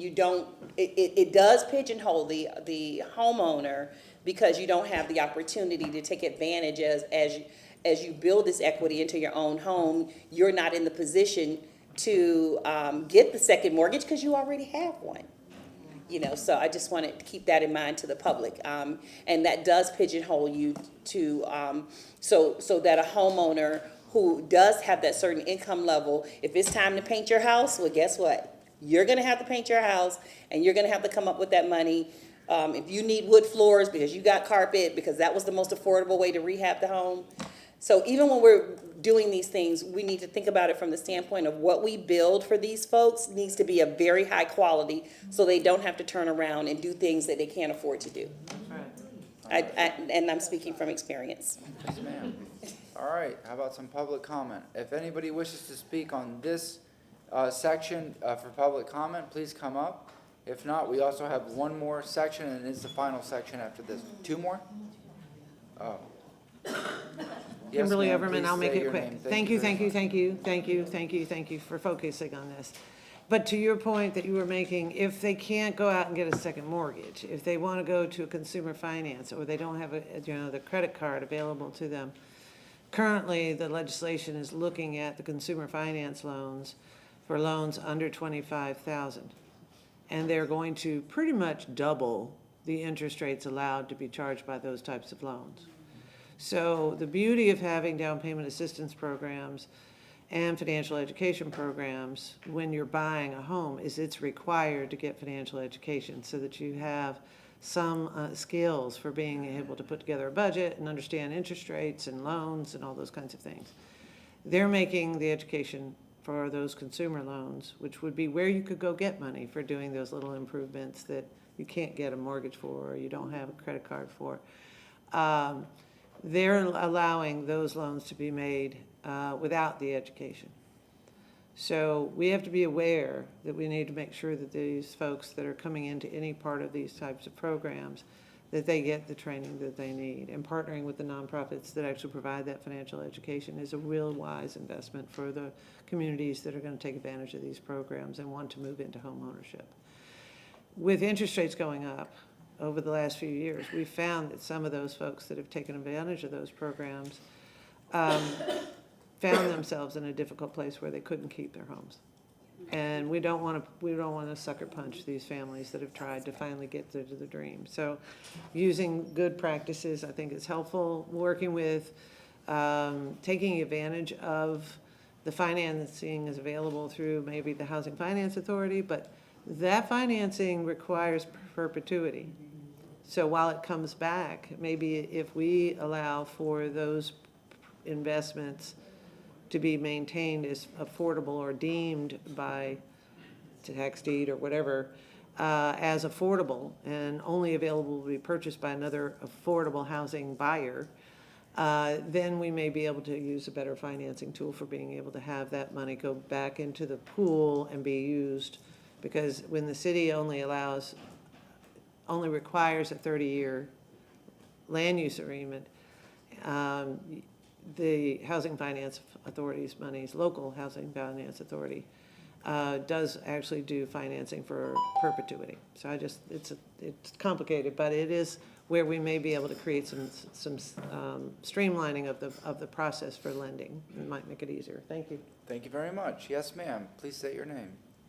Amara Afzal. I just wanted to comment briefly on the program recommendations, the things relating to housing stability for renters and also support for homeowners, things like the rehab programs.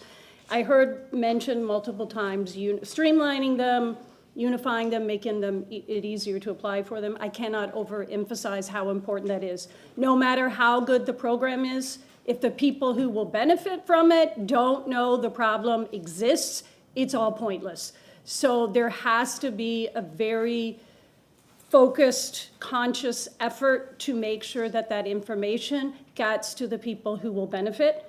And that means being very proactive in that outreach. It means working with the organizations that are already there, working in the communities who already have relationships with people who will benefit. And also, it's been mentioned many times today that many of these programs are difficult to apply for. But we must be offering assistance for people who may need help. They may be eligible, but if they can't figure out the application or if they struggle to find the documentation, they may not have internet. There needs to be assistance provided so they can apply for the programs and get the benefits. So I just want to make sure that that's emphasized, that that's very important. And it cannot only be available Monday through Friday, 8 to 5, because most of the people who will be applying for these programs are busy trying to pay the bills. And that's why many of them don't know that the programs exist, because the foremost thing on their mind is paying the bills. So I cannot overemphasize that the outreach has to be very proactive. Social media isn't going to cut it. Putting those things out. The standard means of communication isn't going to work. So good programs, just make sure the people who will benefit from them know about them and can apply. Thank you very much. Yes, ma'am. Please state your name.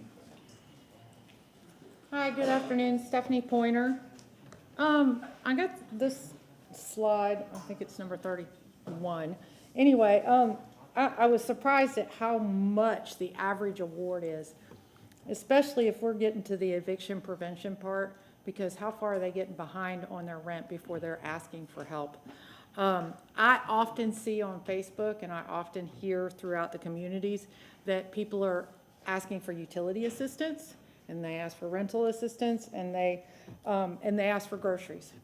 And it always kind of dumbfounds me that there's not really a connection that's made. And I know that when I saw the hotline phone call numbers, and there's a couple of questions that I have for you. How much water utility assistance is the city giving?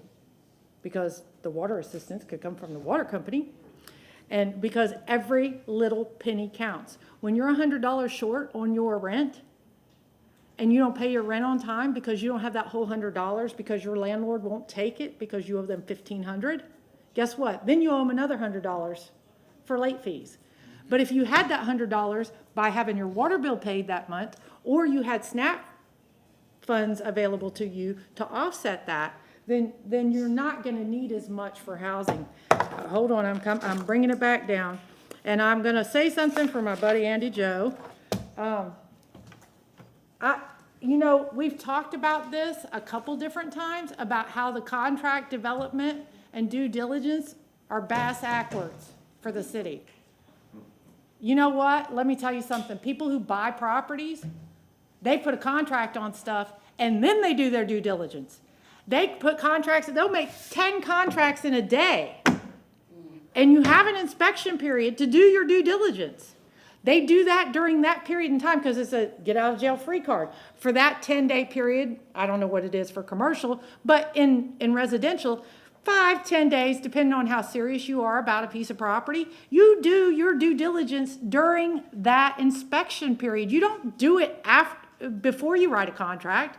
You do it after you write a contract. So why is the city doing it backwards? How many properties have we lost doing it backwards? Makes no sense to me.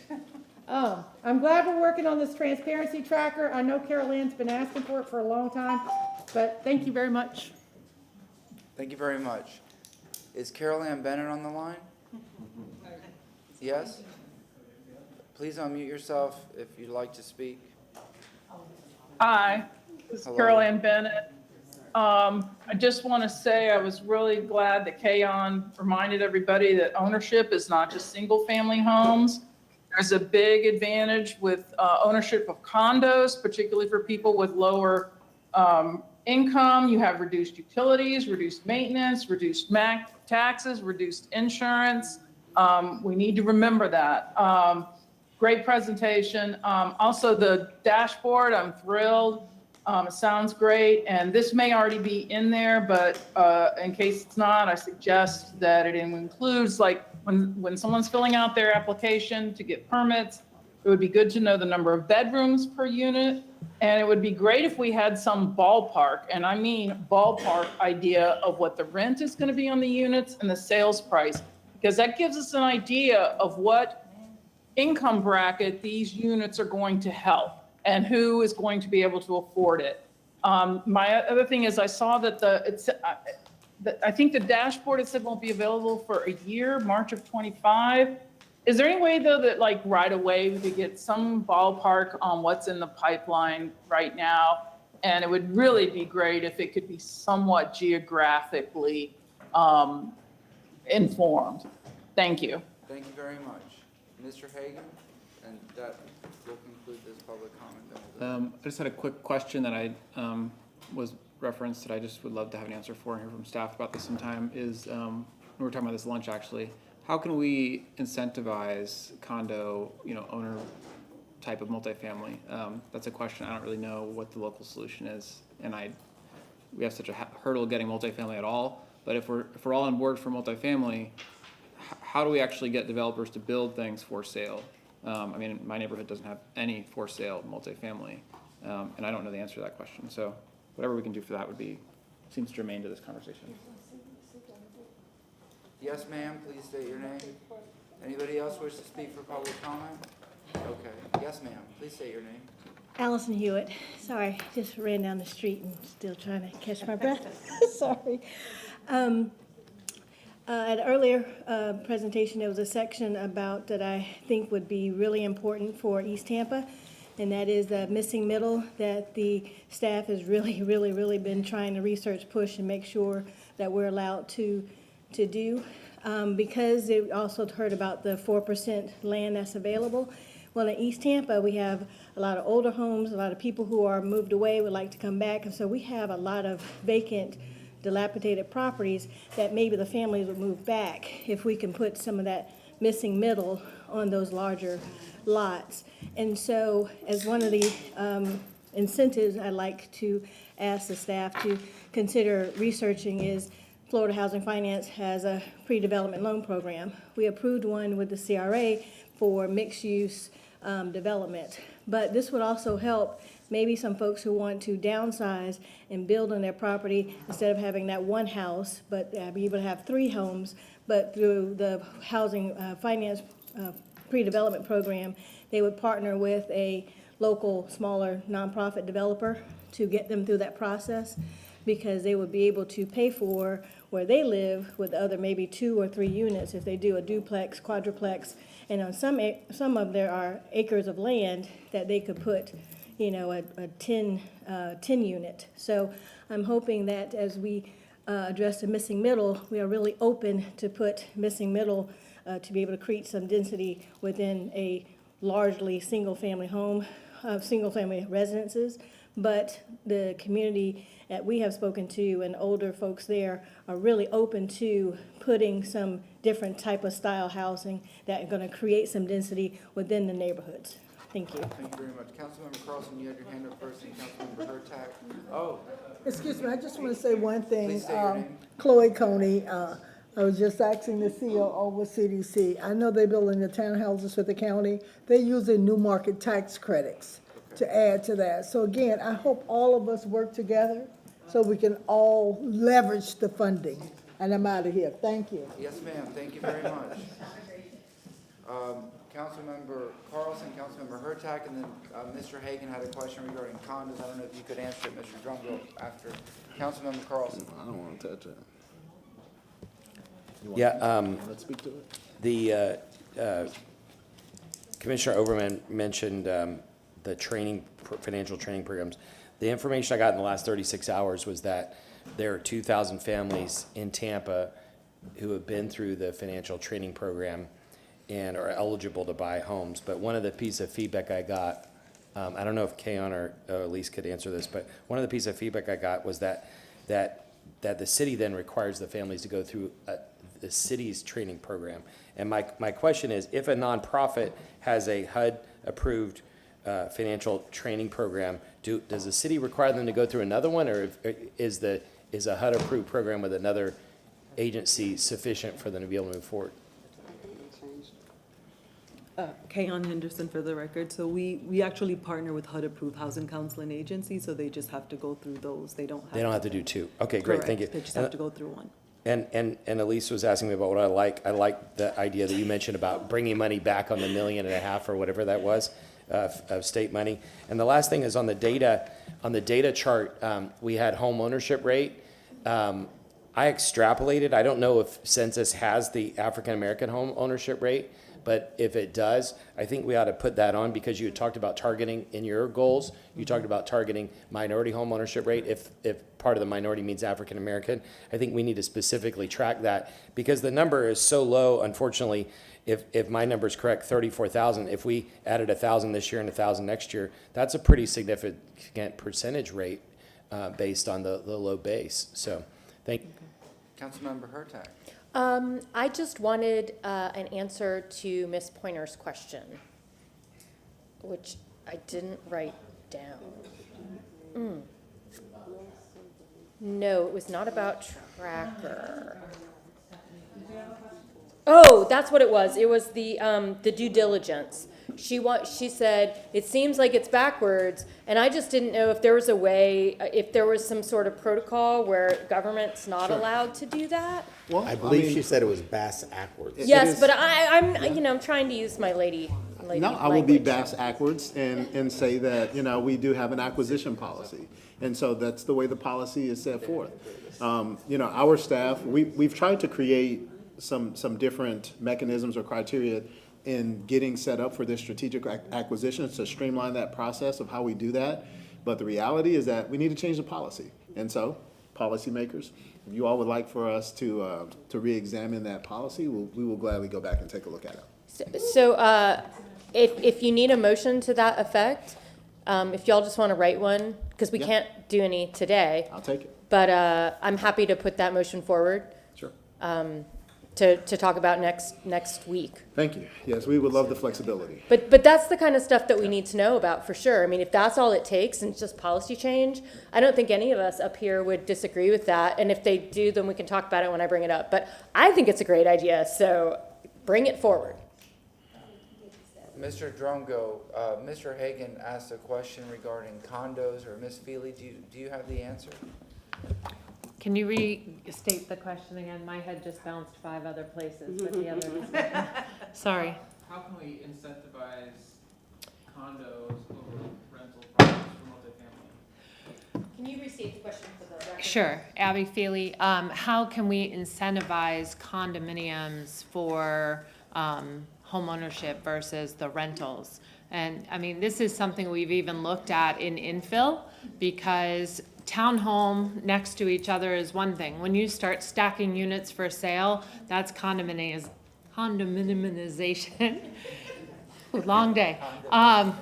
So, that adds another cost onto that development, right? Because you have to be a condo association, you have to go through the state, you have other costs that are going on there. So we, at this time, have not been able to find a way to incentivize that as a form of home ownership for affordability.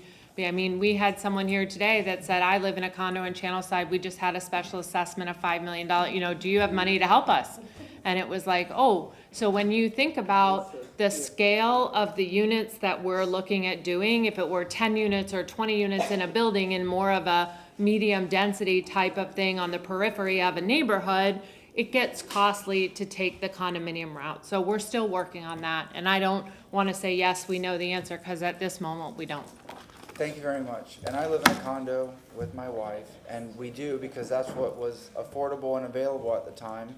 And yeah, that's the battle we're having now. Is half the board wants to raise the HOA dues for the second time in 2 years, and others don't. And it's, at this point, I could have, well, there wasn't a house to buy, but we're paying a mortgage that we would on a house. So it's very tricky because, and then, the state of Florida has so much power with the HOAs. You don't pay your dues, the HOA will foreclose on you and take title, and you're evicted. So it sounds good, and I like where I live, but you pay your things on time, and you're at the mercy of a special assessment. Somebody brought up a building that has been vacant for years. That's at the Marina Club, right off Howard in Tampa Bay. They have a special assessment and their HOA dues. I remember looking at a unit. It was $25,000 for a 1-bedroom, and the HOA was almost $600 a month. Councilmember Carlson.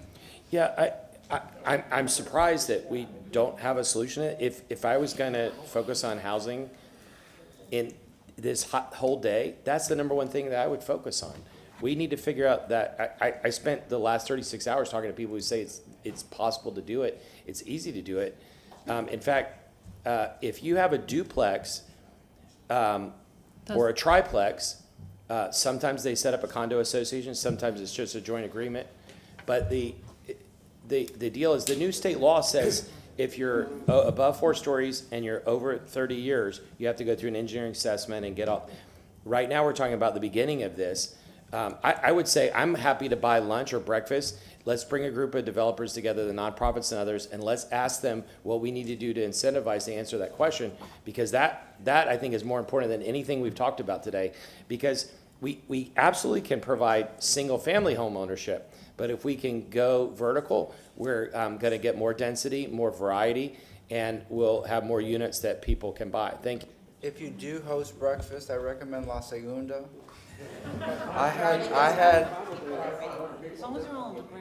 had the best guava and cream cheese pastelito the other day, so if you do that, just an FYI. Yes, sir, Councilman Clinton. If it's lunch, I would suggest Paris. So I will fly to Paris.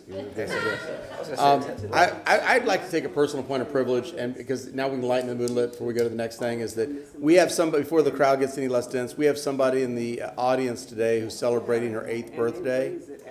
And I'm sorry, the 8th birthday, would you stand up, please? Erica?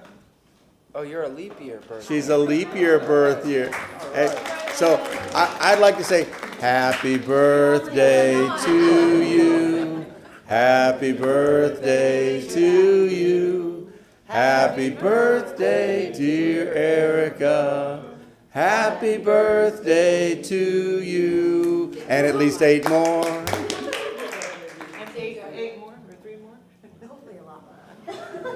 We typically don't allow joy and celebration here. However, there'll be no joy all right, in City Council. Mr. Drumgo, is this the last section? It is not. It is not.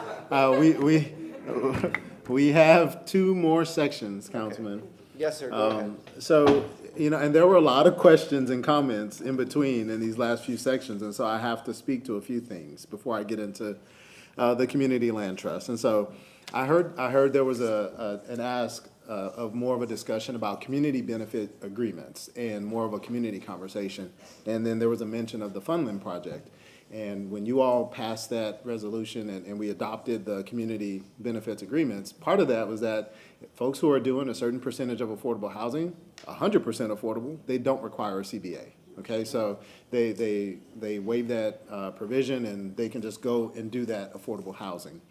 The other thing that I heard here was about subsidies for, programmatic subsidy. I think you heard Director Henderson say that there are limitations in terms of what she can do with that funding when you receive it back. You can't go back in with the same purpose a lot of times. And so, I heard that, and then I heard a lot about shared equity from 2 of the council members, Councilman Clendenin and Councilman Carlson. And so it sounds like you're in favor of a shared equity model, which it just so happens that we're about to talk about with the Community Land Trust. And I think that you'll find that we don't have to worry about the logistics of trying to figure out programmatically what to do with that money on a cyclical basis over and over again, when we can just lock it in to the property. The subsidy stays in the property, in the land, over time. And so we'll jump into that here in a second. And then just listening on some of the conversation about condominium, right, condos and things like that, certainly open to the conversation. And I think I heard a lot about fees, HOA fees, common area maintenance, all these things that are added costs to a home buyer or a home owner.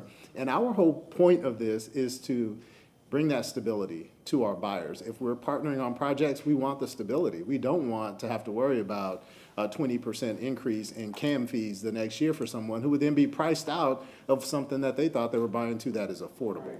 So, just keep in mind that when we go into the deals, we don't want to have to stay in the deal in perpetuity and be alongside those people as they stay in that home and those fees continue to increase. We want to be able to release them to go out and enjoy their home. So I just wanted to point to that. Councilmember Carlson? Yeah, just one thing, that with the new state laws on the condo association fees, you have to, the reason why there's so many assessments now is because you have to maintain the funds, I think at a replacement value.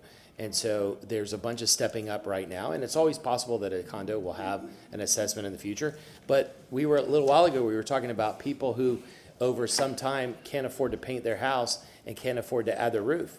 Well, each homeowner, when they go through the financial planning class, they learn how to save money so they can build up a fund over time to pay for the roof and pay for the painting and everything else. But that's what a condo association does. It forces you to do that. And so that has to be calculated into the affordability model, and we have to figure out how to make that work. So anyway, I look forward to an offline conversation about it. Thank you. Yes, sir. Thank you. Yes, ma'am. Thank you. I just want to add to that. It's not that I'm against condos, but I think that we're opening up a can of worms when it comes to, already we're providing classes and training and, for the homeowner as they enter into single-family homes to open up a can of worm when it comes to assessments and things that they may not actually support or can afford. It's just a whole new ball game. It made me think about one of my friends who lives out in New Tampa. The community decided to build a wall along the back of the house, and every homeowner was required to pay $8,000. And I'm like, see, you should have gone to the meetings. But, you know, they voted for that. And so I just don't see that when we're talking about people who are trying to be homeowners for the first time. Added costs, it's not about budget, because I'm the budget queen. It's not about that. It's about affordability. If you're getting into something that you can afford, anything extra, you know, is that you just don't anticipate is extremely difficult. Add an educator's salary to that, to people who don't get paid in the summer, then you open up a whole nother can of worms. I mean, I just don't think that that is ideal when we're talking about affordability. I do like the townhouse situation, but condominiums and those kind of fees and things like that, I just don't think that's a safe route for us to take at this time. Yes, sir. All right. Yes, ma'am. I just wanted to mention one thing about that. Habitat for Humanity actually has a program for that. They actually built some, I want to say it was called Curiosity Creek, maybe I'm getting that name wrong, where it was a group of houses that was under HOA. So not only do they have to put in the equity that they normally do for Habitat for Humanity, they also had to go through HOA classes, because they're all going to have to share in the HOA because of how that deal was structured. So I do believe that there are things, there are resources that we can use to help people navigate that. So while I also share your concern, I do believe it's an area that we can learn more about before putting the kibosh on anything.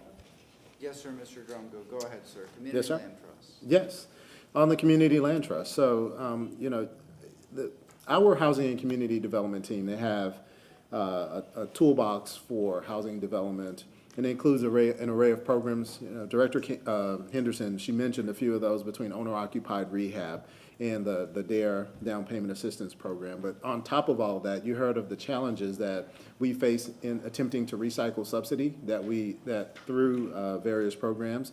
You also heard about how difficult it is to qualify people at or below 50% AMI for mortgages, right? So when you think about that real gap and how we're adjusting programmatically to try to meet the needs, and think about that 50% AMI where those residents don't really have an opportunity to pursue homeownership.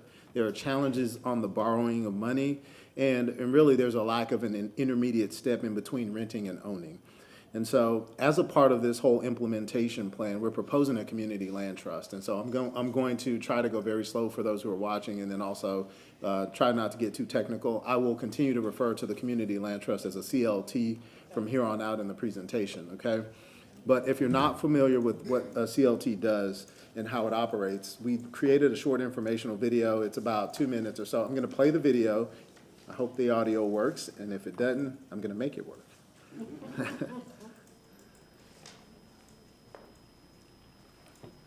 Oh, look at that. The audio is not working.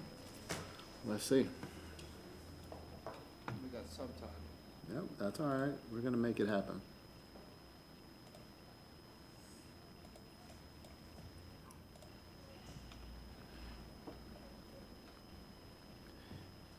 I like how T&I is just chilling. Just like, let's let them figure it out. Right? Letting you flounder. That's okay. There's no panic over here.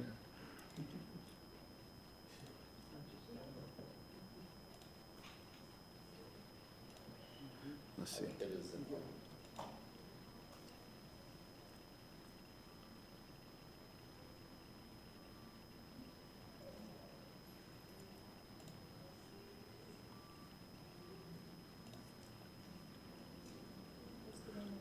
All right, so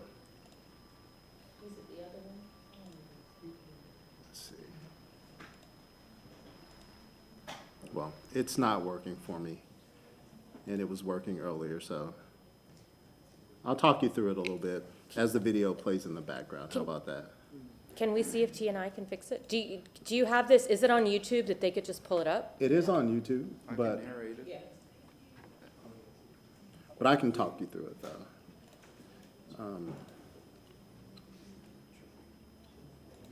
Yeah, that's all right.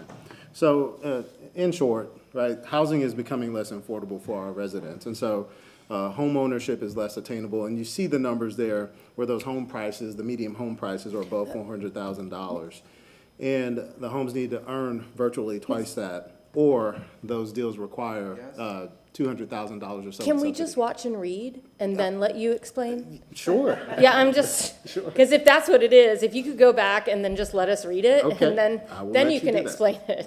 Of course. I haven't had a chance to see this yet. You got it.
All right.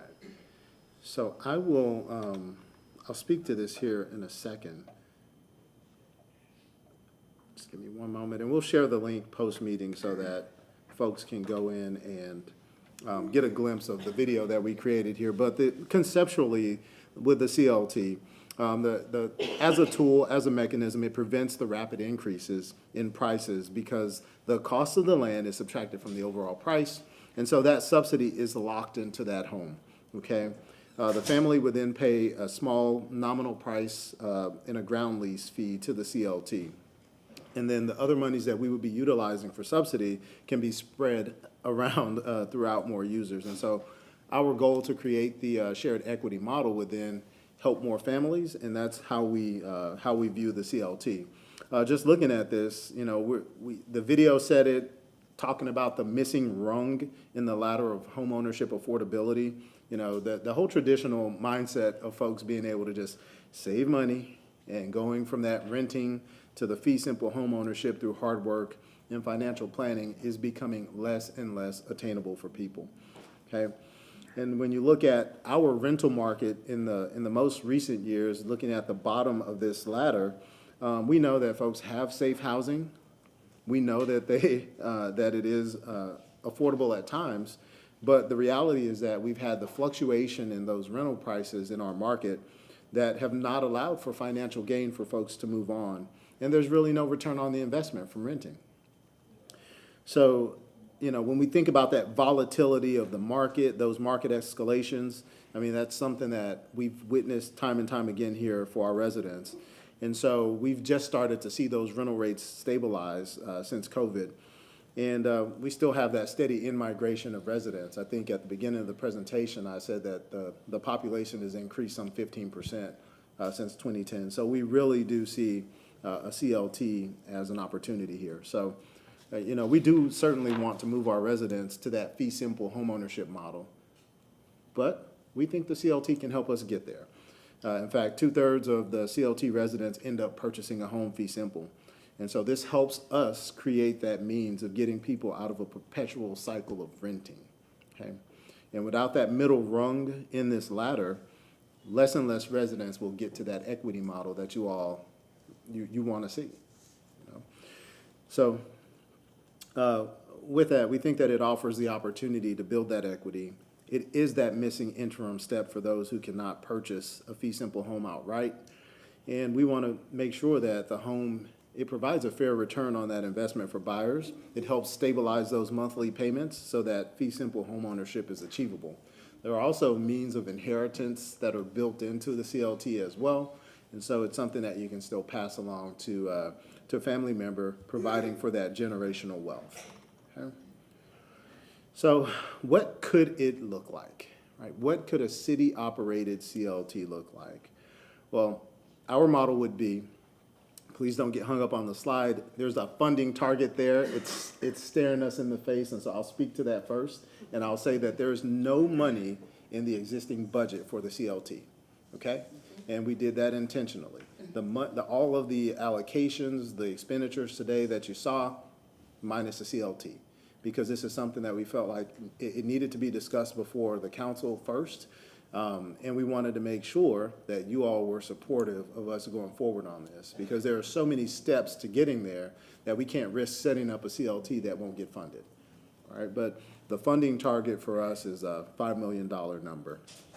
Okay, but the strategy here is to set up a separate 501c3, so it would be a nonprofit. It would be incubated in the city, housed with our community development team. And again, that initial budget would be $5 million. And that request would be to provide continual funding for the first few years. And we're looking at a 3 to 5 year plan for the CLT to become an independent entity, separate and apart from the city, okay? And then so we would want that support from the city until that CLT can spin off and stand on its own with dedicated staff and its own executive director. The city is currently drafting the bylaws and the articles of incorporation. We do have external legal counsel supporting us on this, as well as our internal counsel. Attorney Johns is here today. And we also have the Florida Housing Coalition. They are experts at CLTs. Matthew Wyman is here with us today. He's also here for any Q&A on the back end.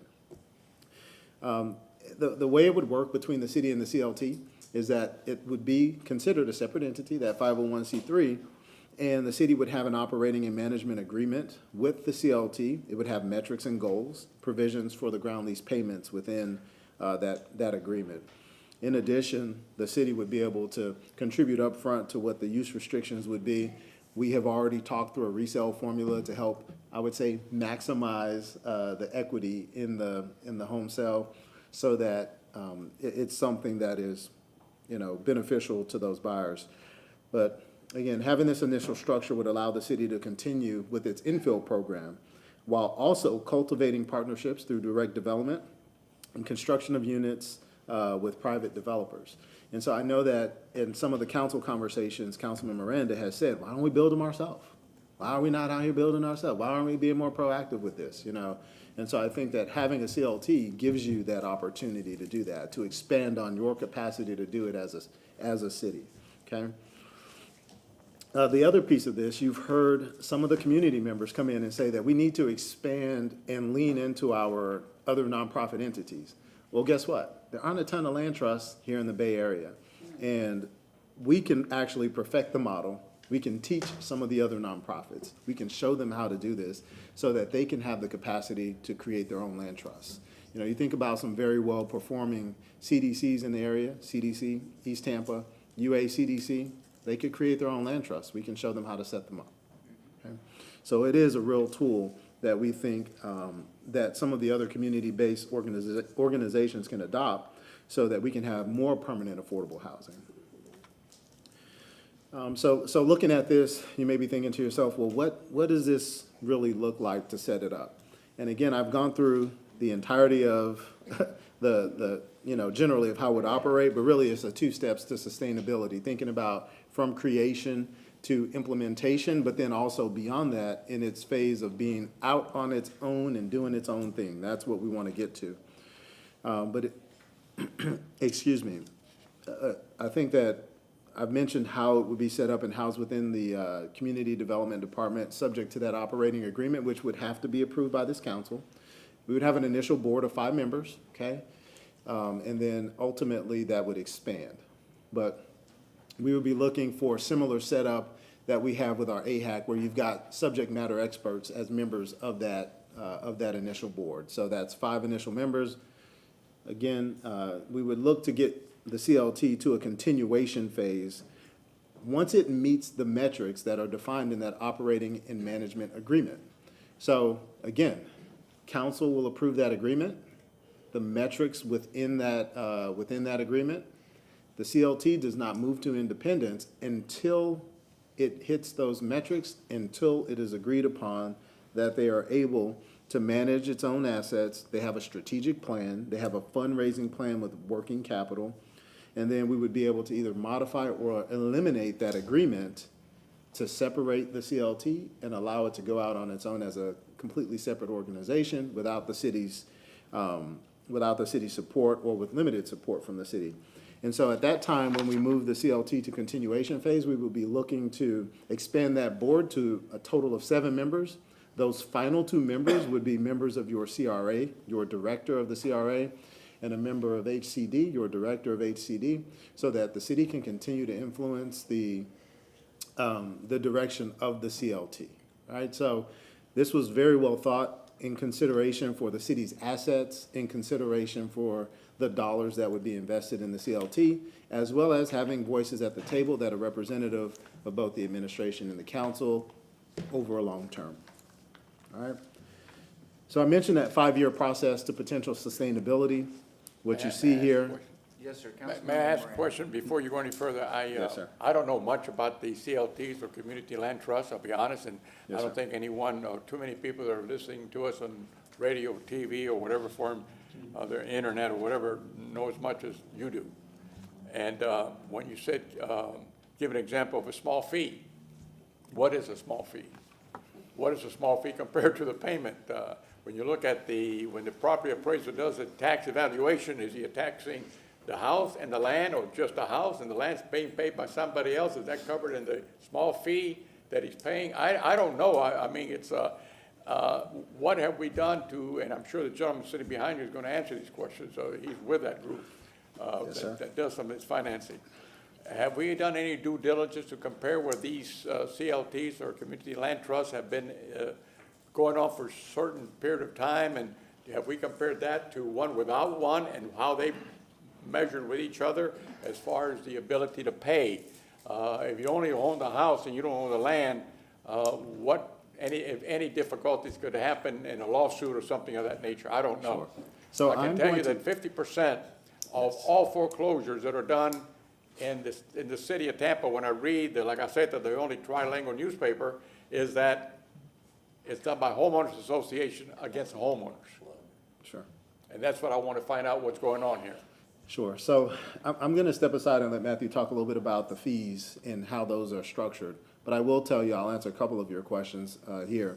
You know, the intent of the CLT is not to evict folks, right? I think that's number one. But then the other is, you know, I think you mentioned, where you were talking about, and I'm blanking a little bit here, but the last part of what you just said, right, about the CLT. Can you repeat that for me?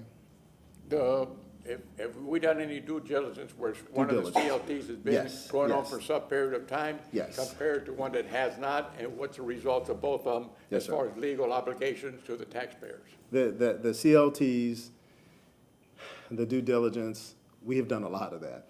And I will tell you that between myself and Michelle Boone, you know, spending time, who works with Kayon in her office, spent a lot of time going through comparable CLTs, also meeting with other CLT professionals to talk through how they operate, talking to some CLTs that only do multifamily versus single family and what those comparisons are. So again, putting this together, we looked at all the risks, and we also looked at the risk with the assets, which is why when you mention, you say, what could possibly happen? Well, yeah, you know, we could get into a tiff with our own CLT, and we could end up in a lawsuit if we don't go about establishing what happens with the assets should the CLT dissolve. Right? These are all things that are provisions that are built into our operating agreement that we will vet and we'll bring that forward. And then is the CLT an individual or a company, or was it, I don't know. Yeah, it's a nonprofit entity, right? So it's a nonprofit entity and it'll have its own staff. When you say that, it's effectively going to be able to generate revenue through those leases, right? So that's how it receives its dollars. It's through those land leases with its tenants. And then also there are other ways to subsidize and finance a community land trust as well. I'm a numbers guy and I still haven't received one number. Yeah, well, I mentioned. What's the amount of the value of the CRT versus the house? Yeah, I'm gonna let him The land versus the building. So I'll let Matthew touch on that a little bit. So to start to answer your question, Please state Matthew your name, Wyman, sir. Florida Housing Coalition. Ground lease fee, No, your legal name, not the organization. Matthew Wyman. Yes, sir. I think Go we ahead. said, I'm sorry, we crossed paths. About $50 to $60 is the cost of a ground lease fee. That's about the typical amount where a ground lease is being entered in currently. In the past, a lot of the more established CLTs were established right before the fallout and the Great Recession. So in the 2000s, those ground lease fees were down in the 20s, 30s, and 40s. Naturally, the amounts have increased. As I mentioned, 50 to 60 is what you're looking at about now for those leases that are starting, up to, I've seen around $100 a month. This is So a you're month. talking about $700, $800 a year? This is well, 100 would be 600 a 100 year. or, But $1,200 a year. that's top end, that's like South Florida, Miami. And, Tampa will be there pretty soon. We're right behind Miami, so what concerns me is that I don't know enough about it, that's number one. And number two, is this a federal program or individuals that created this company? There's a nonprofit organization, it's typically a community-based organization.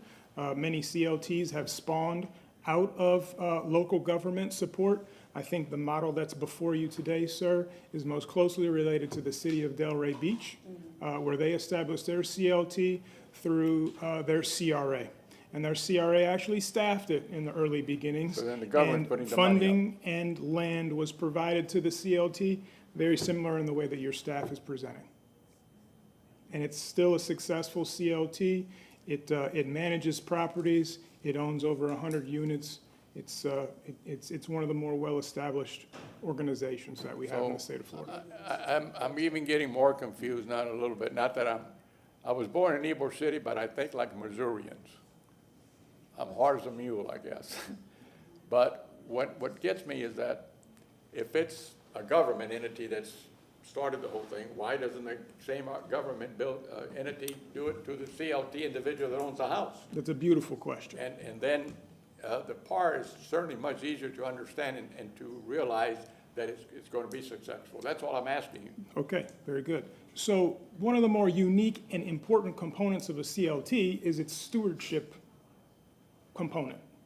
We're talking about an organization of individuals who likely are part of that community coming alongside and partnering with those tenants, partnering with those homeowners to help improve outcomes, to help renters possibly maybe move to fee simple or move to CLT homeownership, to help CLT homeowners move to fee simple. It is true that they may not see the full appreciation, but in exchange for that appreciation that they don't see, they are seeing a well below market purchase price that they're able to see and afford now, while opening up units that may be in the rental market right now for someone who can afford to purchase CLT, but maybe they're now able to afford that unit that that person or that household moved out of. You have a chasm between renting and fee simple. We all understand that.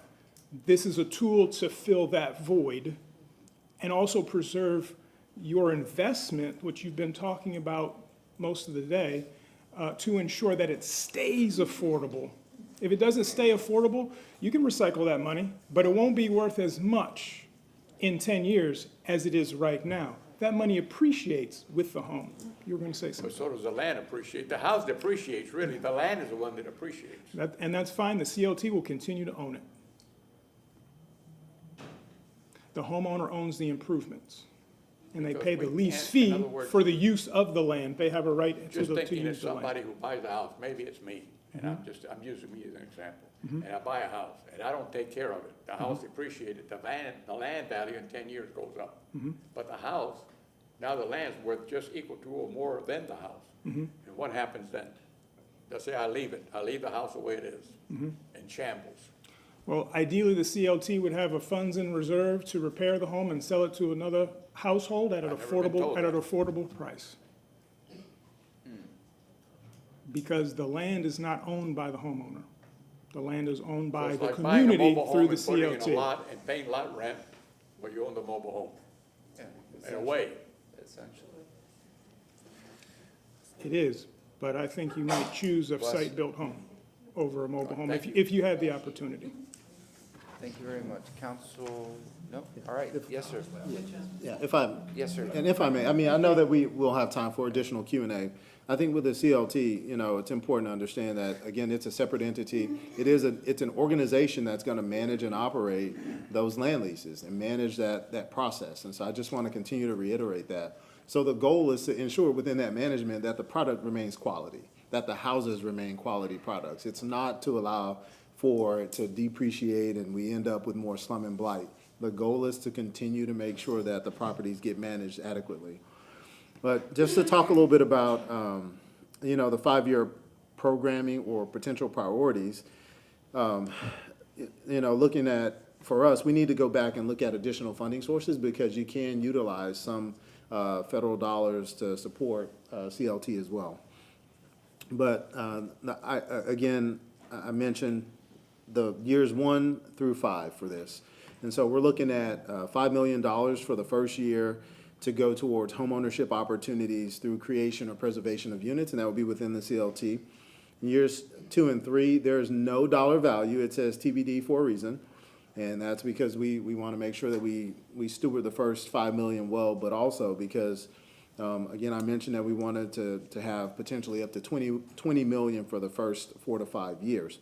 But we would be expanding to provide that single-family homeownership affordability gap funding. And there would also be support for direct development on parcels donated by the city for homeownership. And it could be that catalyst that we need to increase development throughout the city and the CRA. And again, this can run parallel to the city's infill development program. I want you all to keep in mind, as I talk about this piece specifically and that catalyst for some of your redevelopment areas, the people who were here earlier and they were talking to you all about the time that it's taken for the city to develop on some of these sites. And I admit I have been part of that problem because when I got here a year and a half ago, the effort was to really, we want to see those go into an infill program, and we could do that. But by preserving them and potentially partnering with the CLT, we get to lock in that affordability. We get to lock in that land value so that we can leverage that to make sure that we continue to serve the community. Okay, but ideally, with expansion of this program, we would like to allow for homeowners to opt into the CLT through residential rehab or otherwise. And so this would provide an opportunity for those community folks who say they would like repairs on their home to join the CLT, to be a part of the land trust, to have that permanent affordability in exchange for those home improvements and joining the land trust. And it also allow those folks to age in place while retaining that opportunity to convey their property through inheritance. Okay? So we do see this land trust as a neighborhood stabilization tool. And we see it as a potential counter to gentrification. But in the last few years 4 and 5, when the CLT is able to go out on its own, we would expect the land trust to be able to get into that direct acquisition of multifamily, and with that would come the responsibility of managing those multifamily leases. So we are at a very pivotal point with the CLT, I can tell you. We've already got the bylaws and the whole governance piece. We've got that laid out, and we think that we can create somewhat of an operating and management agreement at this point to start this process back and forth to have the discussion with council. But we really need to we need to incorporate the articles to establish a not-for-profit and start with that board recruitment and ask you all for your selections. And we need to hire the CLT coordinator. And so that would be our only real requests on the funding side for where we are today in this fiscal cycle that we're in. All the other dollars would come in 25 and beyond, okay? So we have a set of recommendations here, and I won't, obviously there's no vote on this today, but we do need that affirmation of your support for this CLT in some way so that we can go forward and continue to make this happen. I'm going to stop for questions, but I do want to touch on a couple of things that were said here, because the CLT can't be successful without the funding. You know, I mean, it would just be an organization that just kind of sits dormant. But when Mr. Scaglione was here, and we had this discussion before the Community Budget Advisory Committee, and he said a couple of things about land leases not working. I mean, they work, you know, I think Matthew has touched on that a little bit. The land leases, they do work if they're done properly. But the other piece of it, he talked about creating a second-class citizen in our city, because folks will go to property records and see that others don't own their land. But the reality is that the folks that we're trying to serve, I would argue that homelessness is worse than not being able to stabilize a family, and it's worse than it's worse to be homeless than to not be able to buy into a CLT and create that equity to move your family in a different direction. So I'll stop there, and we can get into the Q&A. I'm, you know, without taking a formal vote, I'll say I'm supportive of it. Because Councilmember Moreno, yeah, you did ask a lot of questions, and specifically with how much does a person pay? I think it was like $100 a month towards like between $60 and $100 a month. Okay, so let's say 100 at the maximum. So consider that an HOA due. It's not an HOA due because you're in a home, but like you just said, it's better to have somebody. You mentioned second-class citizen. I know people are going to be judgmental, but you know, you live in a home. You know, you take pride in that. Regardless, I have friends that rent homes. I have friends that own homes. I have people rent apartments. My mother rents an apartment. It's a beautiful apartment, and it is what it is. But again, it's better than having somebody on the street struggling, not knowing what to do month after month. Instead, you have them in a better situation. So I would be supportive of it. You know, again, we're not taking a formal vote, but council member, who was first? Clendenin and then me. Clendenin? Henderson. Henderson, Hurtak. I have a litany of things. You should. as you probably anticipated based on our past discussions. Why is the city, okay, if this is such a great idea, why isn't Tampa Housing Authority doing it? They don't sell homes. But I mean, they are the housing authority. Yeah. That's their business. Yeah, I can't speak for the Housing Authority, Councilman. I really can't. I don't. So then why would the city of Tampa? I mean, because it kind of brings a bureaucratic bloat and mission creep when we have creating this. So that would be, I guess that's more of a statement than even a question from my perspective. On the second-class citizen thing, that's something that I've been and I used a term that people don't like, but I have problems with this as well, because you're capping the so when folks that are occupying these units, you're inhibiting them getting the full value of the property. They're capping the resale, so they can't enjoy full profit from the real estate that they've procured. So it is kind of a second. So you've got two different statuses of home ownership. I live in a townhouse, by the way. I've been living multifamily as well. But I get to enjoy when if and when I turn around and sell that property, I get 100% of the appreciation. Which if I enjoy any wealth, it is in real estate. My bank accounts are not that great, but my real estate wealth is great. So it's a privilege that I've been able to enjoy, of being able to achieve full liquidity through appreciation of real estate. So we're depriving people of that. And the only reason that the owner is able to get into the home for a lower cost is because we're subsidizing that. So if we're going to subsidize it just doesn't come out of nowhere. I mean, the government, i.e. the city of Tampa, is paying to get somebody into that unit, either through the subsidized cost of the land and subsidized cost of the construction, to be able to get them into a point that they can afford to have that lower initial cost. So if we're already subsidizing, there's other ways that the people can enjoy the full appreciation and other programs that we've talked about all day today. I mean, literally almost all day today. So, you know, I think that we should probably double down on those programs. Again, I keep hearkening back to the Mayor's Challenge Fund and other things that we do, and we do very well in the city of Tampa. Plywood, nails, concrete, shingles depreciate. So eventually you look at buildings, they get torn down. Dirt does not. So if we're looking long-term about the viability of these projects, they're eventually going to depreciate to zero. The cost of that quote-unquote improvement is going to depreciate because we don't see many houses that are built to the standard that these will be built that live more, that long, maybe 40, 50 years, maybe maximum. So when we talk about depriving families of generational wealth, if they don't own the land, they don't get the generational wealth of the land, which is really, especially in a city like Tampa, is a key element to real estate ownership. Now this is a question. The CLTs, are the people that own the CLT itself, so the land trust, and then the owner of the improvements, do they pay property taxes? Yes, sir. So both the CLT and the units themselves will pay property taxes. They're not exempt. There is a reduction in the property tax obligation, but there will be property taxes paid. So what does that reduction look like? I'll let the numbers know. Matthew Wyman, Florida Housing Coalition. The Florida statutes requires that in these types of situations that the taxes be assessed based on the resale value potentially of the home, not the market value, so that reduces the burden of taxes on the homeowner. In the Live Local Act, 99-year ground lease properties owned by a nonprofit, and those properties that are used for affordable housing are exempt from taxes. Exempt from taxes. That's Okay. correct. Okay,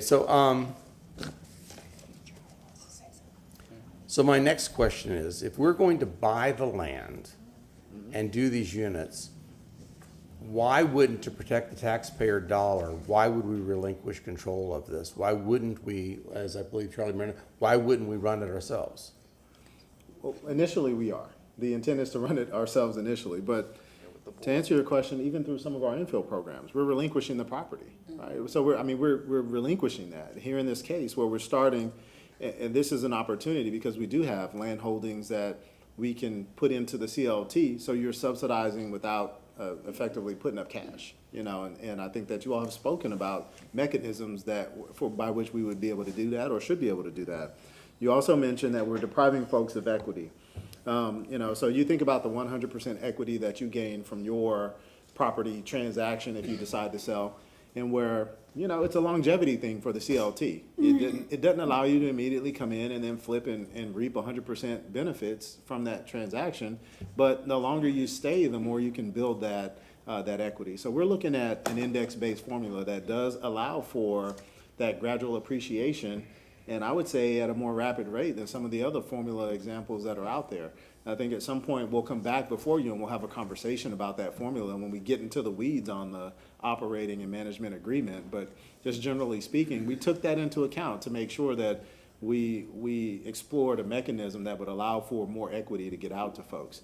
But, again, it's all based on time. So I can't give you an exact amount of what a person would gain when they move, because it's based on, the various factors of the market, the increases, and included in that is also the longevity of how long they've been living in their home with the CLT. One more question. No, I'll go to you. Okay, so initially in this budget, you have $5 million. What does that cover?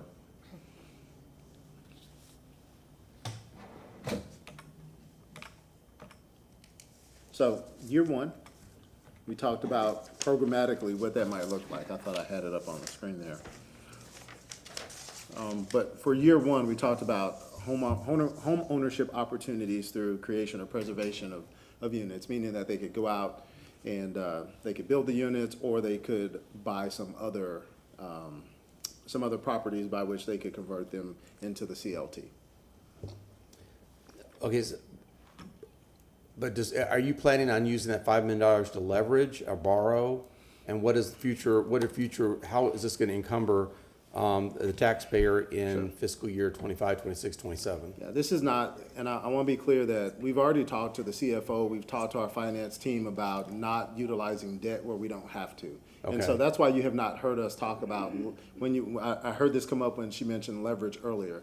Our intent has been, we didn't choose that mechanism of how to fund any of these projects. The CFO has already told us that there may be opportunities for us to swap out, You some may funding actually sources. convince me to support this if you're not going to, because I was under the impression that we're We're going to not. leverage and use debt for this. We're not. Which that has actually been the biggest obstacle Yes. in my mind of if we were going to borrow versus pay-go for this. Yes. So, I mean, I may not be willing to jump on board today, but I think by the time we have this next discussion, maybe I will. Because I just learned something today, because all this time I've been assuming that you guys were going to leverage this. So I'm going to ask you to please jump on board today. And I'm going to say that because, Well, here's my hard stop. I have to be someplace at 5:30, so I am bugging out of here at 5:15. So, but the other comment I want to make to you is that, when you looked at the funding sources for creation and preservation, you saw that $29 million of that is CRA money. Our intent is not to just take $50 million and go out and start acquiring a bunch of property with debt. That's not what we intend to do. We intend to look at the existing sources of funding, take those and utilize those sources, and then we'll work with the CFO to figure out how we can balance those dollars so we have as little debt as possible. okay, interesting. I appreciate that insight, and honestly, it does really it changes a little bit of the equation. I have to rethink this, because a lot of my obstacles to this was assuming that you're trying to leverage this stuff, and I'm thinking we're borrowing money for something that we're never gonna see come back in. So this is, that's an interesting dynamic. Thank you. Sure. Councilmember Henderson, Councilmember Hurtak, Councilmember Miranda, Councilmember Carlson. Thank you. The CLT Community Land Trust really is just another alternative, kind of like the deferred payment loan. Would you agree to that? Does it fall into the same category? We're reducing the cost of the home for the home buyer. There's built-in subsidy. Okay. I would say that, built-in subsidy, but not. But there's still an opportunity to build generational wealth. Yes, ma'am. Okay. I think just, I was triggered by Councilman Clendenin's comments, because I think the particular buyer that we're talking about is really, they're not investors. They're not people that's like, oh, I want to buy this house and flip it and get me something else. I just don't think that's the initial person that we're trying to attract. When I look at people who we cut ribbons for that are first-time home buyers under our programs currently, these are parents who are just trying to, I've gone to these things. We've gone to them together. We're cutting a ribbon for a mom who has 3 kids. So I just, I don't want us to get lost in that from what someone said regarding, one of our other budget advisory board members who happens to be, a real estate investor himself. The success of the program in Delray Beach, maybe the expert can speak on this. Is there any built-in failures that you can speak about regarding people who've been in properties like this? Yeah, as I mentioned, Matthew Wyman, Florida Housing Coalition, the CLT is a trusted partner of not just the local government, but of the owners and the tenants. So in that way, the CLT can backstop some of the financial difficulties that might be experienced by that homeowner. Speaking specifically, delinquencies, foreclosures. The banks who do CLT lending, they use portfolio money. Freddie Mac wants to know, why don't you sell those loans to us? And the lenders say, because they are so secure, because the CLT is backstopping them, both educationally, fiscally, and everything in between, with helping people understand what the home maintenance, as you mentioned earlier, needs to look like, saving, all those things. And this is an ongoing stewardship model. This isn't just a one and done, hey, I got my certificate. This is ongoing to make sure people have those improved outcomes. Thank you. So you know the property that we bought in East Tampa at the beginning of my term here on council, in East Tampa? Yes, We had to ma'am, buy the it church. right. Yeah, that church, I believe Correct, that was, yes. correct. Could that particular property fall into this category of being a land trust? Absolutely. Because that's a small Yeah. plot of land where we could try it. So- Two acres. I wanna- 2 acres. I mean, you know what I'm saying? It's not.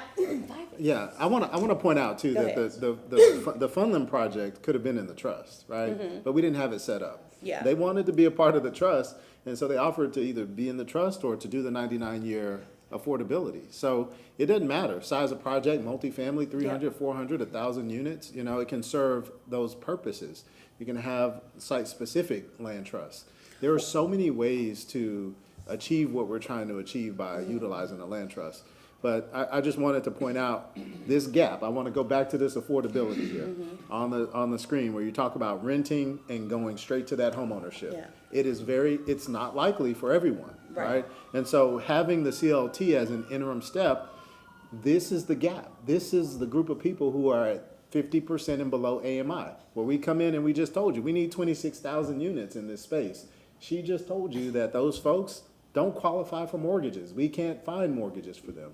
So this is the tool that we can use to help those folks go from renting to stable payments, $60 to $100 a month for those land leases, and then to move into that home ownership long-term after they build equity. I understand. The reason why I brought up that particular plot of land is because it's something that we've already purchased, and in my head, you know, one of the things that comes up in East Tampa is like nothing's happening fast enough. You know, Yes. this is something that we've already acquired, and I think it just provides us with an opportunity to have a model. I mean, I like it. Sure. And I can see supporting it, and I'll just leave it at that. Councilmember Burkhart. Thank you. I want to start by saying I love the way you use tempeños in your video. Thank you. Maybe that was for me, maybe not, but I really like that. I think this has been a really interesting discussion, and I want to point out one of the things that I found most fascinating thing when I started to research this, when Mr. Drumgo gave me some paperwork to read, is that the state approves of these. And not only do they never approve of housing type things. So for me, I already had a level of comfort there because it's something that the state is, I mean, I could not believe the depth to which the state already has regulations for this. I thought, to me, it was safe. That tells me that there's been a lot of thought into it. I also love the idea that this is going to be 5 years and then it's its own thing. Yes. So we aren't going to be saddled with a new program to be, and I also do love the fact, like Mr. Clendenin said, that this can be pay-go. I think that is a big part. But to me, it's an alternative to renting. And if the slide that's on our screen could be shown for just a moment. So right where it says owning a CLT home, where one person is helping the other person up, I'm going to steal from Councilmember Maniscalco. That is a hand up, not a handout. So, thank you. I just wanted to show that. Clendenin. Oh, and Clendenin. It's both, but he said it hand up. before you joined council. So I'll give it to both of you. Actually, it was Bill Clinton. Well, whatever. But it is an alternative to renting, and I think a lot of people don't see it this way. I think of it as like as ownership phase 1 or ownership light, because we are not talking about people. We're talking about a teacher who may be the first person in her family to own a house, and this is the group that we're reaching, or that we're trying to reach with this. We're looking for people who don't have a folks surrounding them that understand home ownership, possibly. This could be the first person. We hear a lot about people as the first person to go to college, the first time homeowner in the family. So they don't have that knowledge that I was fortunate to have when I bought my first house, and my dad could tell me about things. But in this case, we're supporting ongoing ownership because if I'm correct, aren't there classes that are still sort of required for people to participate? So if you could come and speak to that just for a couple of minutes, or just briefly about what you have to do. You're not just handing it over and saying, good luck. No, it's the opposite of that. Matthew Wyman, Florida Housing Coalition. So in addition to what the typical counseling program, the HUD certified, Jazz, that Director Henderson mentioned earlier, there is a CLT homebuyer component that typically CLTs add to that already robust counseling to help inform folks of what they're getting into, understanding that they don't own the land, understanding that there are restrictions on what the resale price would be, but also understanding that they're getting into a home that's much less than what the market could bring. And so there's also counseling that is ongoing. It's not just before purchase, okay? It's immediately after, just prior to closing. We're doing, the CLTs around the state and around the country are doing this time and time again, and as folks build tenure in their home, there are still opportunities for the CLT to send out quarterly newsletters, contacting, speaking to folks. The uniqueness of the CLT model is about people. It's not just one hand. It's many hands over time. Thank you. And I think that to me is what is so important about this model, because it's a model. It's not going to be a model for everyone, and that's okay. It doesn't need to be. But right now, if you're a teacher, there's no way you're buying a house in this city. It's just not going to happen. But you can get the opportunity to learn how to buy a house, to buy that beginning space. And for me, yes, we can help people buy a house, but costs keep increasing. Mm-hmm. And if they have that house for 30 years and then sell it, that's no longer an affordable house. But here, in 30 years, this will help stabilize gentrification in neighborhoods. Yep. And I believe that's a real part. That's what I heard from the community today, asking us to stabilize housing. Yep. So I will stop there, but I'm just, the more I learn about this, the more excited I am to reach a population that right now, homeownership is unattainable. Yes. Councilmember Miranda, Councilmember Carl. Thank you. Again, just thinking, because again, I'm not an expert in this field, I don't know nothing about CLTs. So now you have a house that's there, and the gentleman or the ladies or the parties or the husband and wife and 2 or 3 kids, they want to sell, and they sell. And they get the value of the upswing, the generational wealth. So I'm going to use myself as an example. Bought the house for $12,600. Sold it tomorrow for $400,000. I keep the whole $400,000. But if I had your system, I would only keep $200,000. Not that, no. Perhaps. Perhaps. Perhaps, yes. Yeah. It may be that low. So now where's Yes. the general wealth? Are you really helping that person go real, you see what I'm saying, going way high? So or I'm stay gonna- where we was at before? Yeah, That, things I'm that gonna- haven't been explained. So you got 360 payments to make for 30 years. Yes, sir. I'm gonna let Matthew touch it. So I haven't finished yet. So now you have that, and now I'm going to apply it to a $30 million, a $10 million sale on a waterfront property, and they built a $10 million house, $20 million.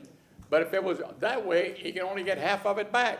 Millionaires go broke, even when they went to school, even when they knew how to make decisions. That's history. That's the way it goes. And I'm not against anything, nor I'm for everything either. So I got to know much more about this. That's why I'm asking for performer from other areas, see what's going on, how it is done, because this is relative new to me. I'd rather build mobile homes, nice ones, have them constructed and put on lots and sell them at half the price, because we got to put people in housing now, not when the house is worth $400,000. Florida Housing Coalition, whoops, Matthew Wyman. I think I'm getting tired too. That's certainly a strategy that you could add to your tool belt, the mobile home. You can certainly add that if you'd like. But what I will say to your comments about being able to take 100% appreciation versus, say, 50, is you bought that home fee simple and you were able to afford it when you did. Yeah. These are not folks who can afford to buy fee simple at this time. In fact, you're probably looking at folks who are just below what's eligible for your infill program. So then, It's the gap. I'm fella that bought that house under this program, and 20 years later I leave and I get my general wealth and I leave. The person coming in that bought that house for much more than when I bought it for and under this program. The land trust still goes on, but is the payment gonna be $100 a month? 20 years from now? The land, the ground lease fee is what is established in the ground lease itself, so it is agreed upon by both parties, the CLT and the homeowner. But does it stay like that for 30 years? Does it stay like that for 30 The years? lease is for 99 years. Oh. So then the land does not, And you can renew it. no, I won't be new it, I There don't of think I'll be course- here. There of course, Listen, with me, you talk about days. there of course are provisions where the CLT can increase the ground lease fee, you know, but there's caps, there's protocols that must be followed, again, that are agreed upon by both parties. I gotta learn a little bit more. Thank you very much, I appreciate it. I'm sure that I appreciate your staff, honesty. as well as myself, would be happy to talk with you, of course, individually, to help make sure that you understand what the model looks like and what it can look like in Tampa. Thank you. Councilmember Carlson. I would like one of those discussions, and partly to look at what the alternatives might be also. I don't know if there are variations on this that we could consider. In terms of a model, I talk about Singapore a lot. Most of the, as far as I remember, most of the housing in Singapore is owned by land that's owned by the government. Sorry, the land is owned by the government. And so it's a similar kind of model, but there's a lot of trust built into it that whoever controls the land, that you can trust who they are and what they're doing. As I recall, this one is more of a kind of privatized model, that it's a private nonprofit instead of a government agency that owns it. I stepped out during the beginning of your thing and I missed just a few words. Did you say the existing lots we have will go into this, not just money? I did not. I didn't say all properties, right? I said that we would need to do an analysis to figure out what we would decide to put into the trust. And that would come back before this council as a part of any operating agreement that would define which assets would go to the CLT. My preference to start would be to put our existing lots in it and whatever minimal operating fees and start that way. The other thing is as we're looking at the context of all the things that we could do, we also need to look at the overhead and staff. I mentioned earlier, we're growing our staff in affordable housing, we're growing our affordable housing staff in the CRA. We need to find more solutions that don't require more staff, because all that overhead, if we're paying somebody $100,000 a year, that's $100,000 could be a subsidy to help somebody buy a home. And so we need to look across these programs and figure out what's the staff cost of these, what's the overhead cost of these, et cetera. Did you say the $5 million, is that all gonna go to land, or is a big chunk of it gonna go to staff or? I just want to be clear that with this program, we're only adding one staff member. We've only asked for the addition of one staff member to oversee the CLT. For right now. For a coordinator. Yeah. We're not looking to increase that capacity for staff. What we would love for it to do is to spin off and to hire its own staff, create its own budget. Once it has operating leases, like, it's going to be able to generate its own income. But what They'll I'd be like able to apply do, for its Ed, own is a separate subsidies. analysis to look at all these different programs across and figure out what's the staff cost, what's the overhead cost, what's the staff time and cost, because we need to take that into consideration. We need to figure out how to outsource more of it. We've got all kinds of great nonprofits. We need to, especially the CRA. CRA cannot afford to keep adding more staff. You talked about buying homes, land under homes, and I want to talk to you about this more privately. Is that something that's done a lot in your other markets that you have? It sounds kind of like a reverse mortgage, which I know Charlie loves. What I wrote here. Reverse mortgage. Reverse mortgage, right there. So. And the government gave a license for that too. Matthew Wyman, Florida Housing Coalition. I don't think I understand your question, sir. Please So what Elise was saying is that if a family has had a house for let's say 20 years, and they don't have the money to renovate the house, they could sell their land to the trust, the land underlying, that way they could stay in the house, and they would cash out on the equity. Using Charlie's model, they would get the $200,000 now, but then they wouldn't get appreciation on the land in the future, right? Well, we were talking about getting folks to opt into the CLT, right?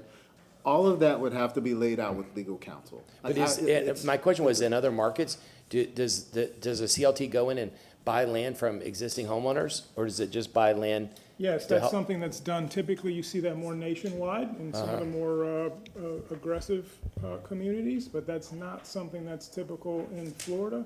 The Florida CLT model is what, we've been talking about in Delray Beach and South Florida.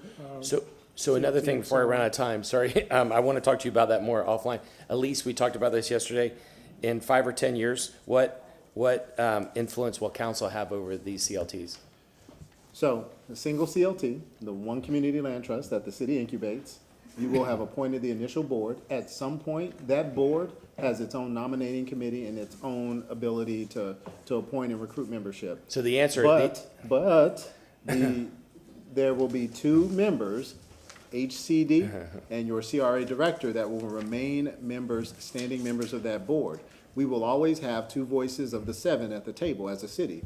And there is no commitment beyond the initial operating and management agreement to provide resources or assets to the CLT. So I think as you're looking at this as a long-range commitment, it's an initial investment to spur something that can be very effective. But I want to make sure the structure is set up right. And the point is that, unlike a government program, in a few years, city and the city council has no authority over it. It will operate on its own. And my biggest objection, and I've said this over and over again, is the board. If city council has less than 7 appointees to a board, we have no power to really, in actual fact, appoint the board. I'm just talking about in how the boards are actually, and I understand you're trying to keep it small, but it's also somewhat offensive that 7 of us pick 2 people and 1 person picks 3. And so I would just leave you with that. I would like to come back and talk about what the options are in the future. I'm glad that it doesn't include debt, because that was one of my main problems.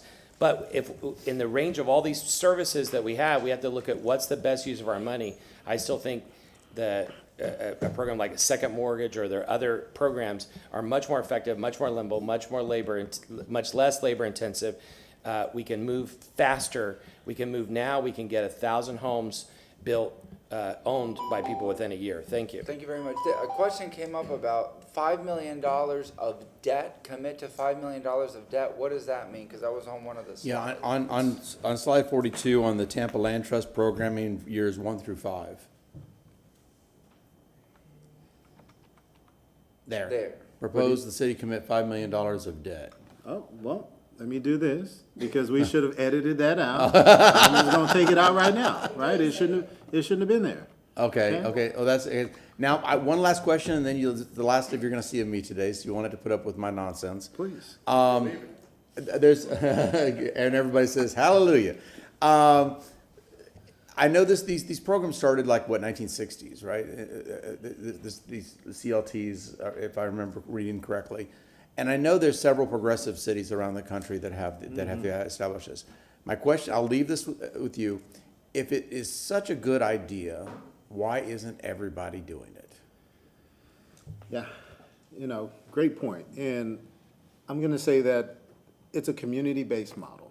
And when people talk about shared equity, anything in a country full of people who believe in manifest destiny and going out to pursue the things and the economics, the way that it's structured, shared equity is not looked at favorably, right? And so I think that it's the perception that people aren't able to continue to win in this model, and the fact that some people view it as a second-class way to get to that equity, right? It's a slow, progressive means of doing that. So I would say that's why everyone isn't doing it, but there are very successful models here in the state of Florida. We looked at those. He talked about Delray Beach.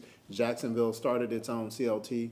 They have some very progressive policies as well, in which their city, when they acquire a property, the CLT gets the first right to look at that property for development before the city decides what it's going to do with it. I didn't bring those policies in front of you because I didn't want to get the blood pressure up too high, right? Like, this is the start of a conversation. So I think that, but the way we're doing it is we're trying to progressively expose the city to this idea, to this concept. We're saying that we've got 2 off-ramps. right? We're building in an operating and management agreement.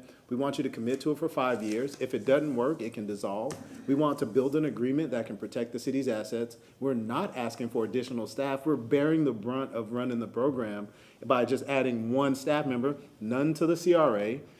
And like it or not, we are a collective body. You're gonna appoint the initial 5 members as a collective, but you'll have 7 representatives, and 2 of them will be staff members of the city, and they will remain there long-term, and the rest of the board can change. So, one of the things that, in the considerations for setting this up, for you all to consider it, was that it wasn't about power. It's about the thing of creating community, which you continue to say to us, right? This is a community-based model that we can then take, transfer, and share with our other community partners to spur community-based models. And then maybe we don't have to do it anymore. Maybe we're just the entity that's providing technical assistance dollars to those various organizations to create more land trusts. So for us, this is just that initial foray into it. Before he left, it sounded like we had 3 and a possible. I play a lot of spades, so I'm gonna say 3 and a possible. We're not quite where we need to be, and we'll I think we'll continue the conversation around CLT, and we'll bring you back some more information on it. Okay? Thank you very much. We're gonna go to public comment. Who wishes to speak at this time? Yes, ma'am. Please state your name. Allison Hewitt, East Tampa resident. I am actually a board member on a community land trust that's been in existence since 2007, and they are an excellent way to maintain affordability. Challenges that I want to make sure that you're aware of is our team right now is financing folks and getting financing for mortgages for people who will already get mortgages. The ones that are challenges is we have had some significant fundraising to what Councilwoman Hurtek, that ongoing training, that costs money to continue to do. And most of the folks that come through our program, it takes 1.5 years to get those lower percentage ready to be financed. So we have to have a lot of fundraising efforts and have that team together to make sure, because also in this lending market we are right now, a lot of the lenders, although the FHA is approving the CLT loans, a lot of the banks that we have gone to for financing, they are not real receptive of the down payment assistance from the county and the city, because they don't want to have a 3rd and 4th on land that's already owned by the CLT. Again, we are doing it. It just takes a lot more staff to be able to get it done. It is protecting the affordability. We also have found that the scattered sites have been a little bit more more intensive work than having a large site to be able to be financed. And also want to be able to share that we really appreciate the model ground lease that's approved by the state. As long as we stick to that model, then the FHA approved ground leases are a lot easier for us to achieve. So again, it is really fabulous for maintaining affordability, but a lot of intensive work because of we are trying to focus on the community land trust I sit on the 30/50 AMI, and it just takes so much work to make sure that they are going through those trainings and getting ready. And this is the only way a lot of them are getting the homes, but I want to make sure that I'm backing up the staff on this one to understand as they are creating the organizational structure to understand that we maintain that training. It costs money. It's not free. We have to have staff to be able to do that and to be able to educate the community about those trainings. But the maintaining the affordability has been a godsend in the other land trusts that I've sat on the board for the last couple of years. Thank you. Thank you very much, ma'am. Yes, sir. Please state your name. Good evening. My name is Nathan Hagan. I think there's one area just listening to the conversation that I think is worth emphasizing, is that this is not an alternative to homeownership. This is an alternative to renting. I think I kept seeing the conversation fall in that trap of like, we're second-class citizens to homeowners. If CLT is that, then renting is that. And frankly, as someone who would prefer to rent, I don't like to think about renters as being second-class. I don't even want to fall in that trap again. I just did. It's an alternative to renting where you build equity. That's all it is. I think the structure too, there was a lot of discussion about why doesn't the city just own this? Like, we're responsible for this. Like, this is our child, this is our baby. We got to hold on to this forever. I understand the impulse if you're not super familiar with this, but I would give you the counterpoint, which is having this be independent after 5 years. I would not support this if this was run by the city forever. This cannot be a slush fund for future city councils. This needs to be set up by people who believe in it, to be set up to be successful, to be independent and self-sufficient. And then it needs to be given to the people who live in that community. The reason why it's only 2 seats from the city is because the other 5 seats need to be from people who are either experts and need to be on the board no matter what, and then people who are actually living in the CLT. This is kind of like a tenant union, a little bit. There's a political component here. If you go and read stories about what CLTs and other places have done, go to Seattle, there's probably like 10 or 15 CLTs in the city of Seattle. They represent different constituencies. This is a way of community organizing. We have today only 2 types of developers that deal with projects in the city of Tampa, for-profit and not-for-profit ones that deal with complex state financing stuff. They're effectively for-profit. I mean, I don't know how much the CEOs of those companies make, but they're not community-based. This is a third model, where if you have a project that is rejected by the community because they don't like the big developer coming in, they don't really know, they don't trust the Richmond Group or whatever Blue Sky, whatever affordable housing developer exists, there's a third option, which is the development company that's owned by their neighbors. That's what a CLT is. The CLT can acquire land, and they are the ones who are responsible for developing it, and it is facilitated, it is the people in their own community. So if there's a multifamily, I look at this personally, I see the political benefit here where I've heard stories about, for example, I think a story I heard in Seattle where there was a developer who wanted to do a project in a predominantly black neighborhood, and the neighborhood didn't trust that they were going to follow through on their commitments for affordable housing and to make this project representative of what was needed. There is a community land trust, I think it's called Africa Town is the name of the community land trust. It's a black-owned community land trust in Seattle. And they partnered with the developer, and the developer said, we're going to give the community land trust 30% of the land and they're going to fulfill the commitment. You don't have to trust us. You can trust your community CLT. So that's what community development is. We're just at the very beginning of it. There's very interesting things that can happen. Thank you very much, sir. Yes, ma'am, please state your name. You call me ma'am. Robin Lockett. Just a quick statement. Just listening to this conversation, and I totally agree, it's an alternative to renting. But just listening to the remarks, it falls back to what I said earlier. You have to look at things through a different lens, not through your experience. Because if you're looking at through your experience, and Mr. Miranda, you identify how you bought homes, and I know that's how you understand things, but take a step back because it's not going to work if you're looking through it through your lens and not trying to figure it out through somebody else's. The individuals at this land, I think it's a great idea, but it's a part of the puzzle. It's a part of the puzzle. It's not it's not going to fix everything, but it will, the people that I fight for, it will help them. It will help them. It's a remedy, right? So just taking, and the questions are great questions, but just looking at it, and because if you look at it through your lens, you're going to stop it and not agree with it because that's based on your experience and what you've gone through. So, but great idea. I love it, and I think that council should support it. Allow them to. You got 4, possible 5. Give them the information to go forward. Go forward. Don't kick the can down the road, because the can always gets lost. Mm-hmm. Thank you. Carol Ann Bennett, are you still on? She's on vacation. Yes, ma'am, if you'd like to speak, please unmute yourself and state your name. Your voice is getting bored, Chairman. I'm gonna hand you the gavel at 5:30. I have to leave. You're the next one. Hi. Yes, ma'am. Hi, this is Carol Ann Bennett. I am still here, and it does not feel like I'm on vacation.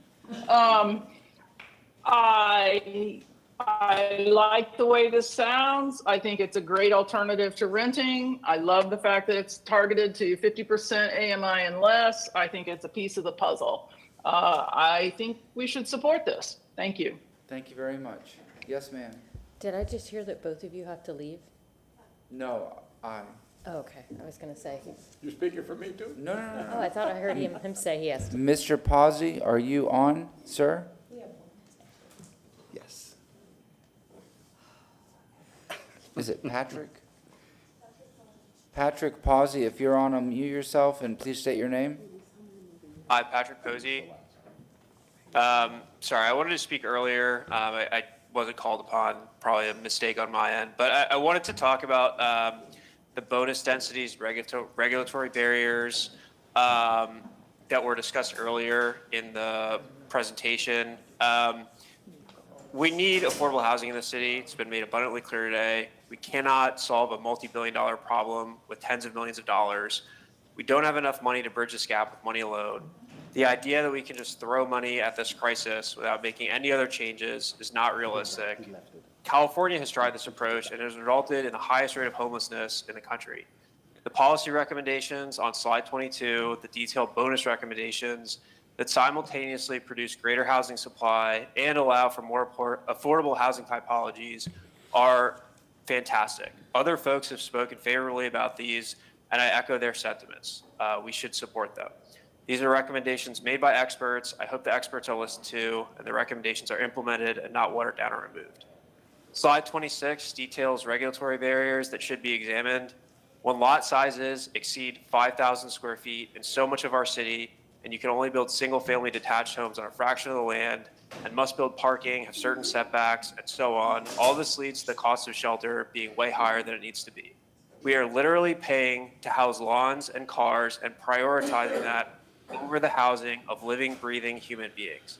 There are plenty of unsavory historical reasons as to why the rules are the way they are, which others have mentioned and time does not allow me to discuss here, but suffice to say, the need to change is a social justice issue and a racial equity issue. I applaud council for embracing these sentiments, the needs to change. I do want to recognize there will still probably be plenty of time and energy spent by housing secure, affluent people with time and privilege to come to these meetings that will seek to keep things the way they are. I hope these are not the only perspectives that are considered. I hope we consider the needs of renters and seniors and people who aren't sitting on hundreds of thousands of dollars in equity, home equity, before they are pushed out of Tampa forever. This is, in essence, what we are talking about today. Who is prioritized? What are our values as a city? Will we continue to let wealthy, housing-secure people dominate policy at the expense of others, or will we listen to all the people who have spoken here today and realign our rules to have a more equitable future? Thank you, and I apologize for the technical mix-up on my end.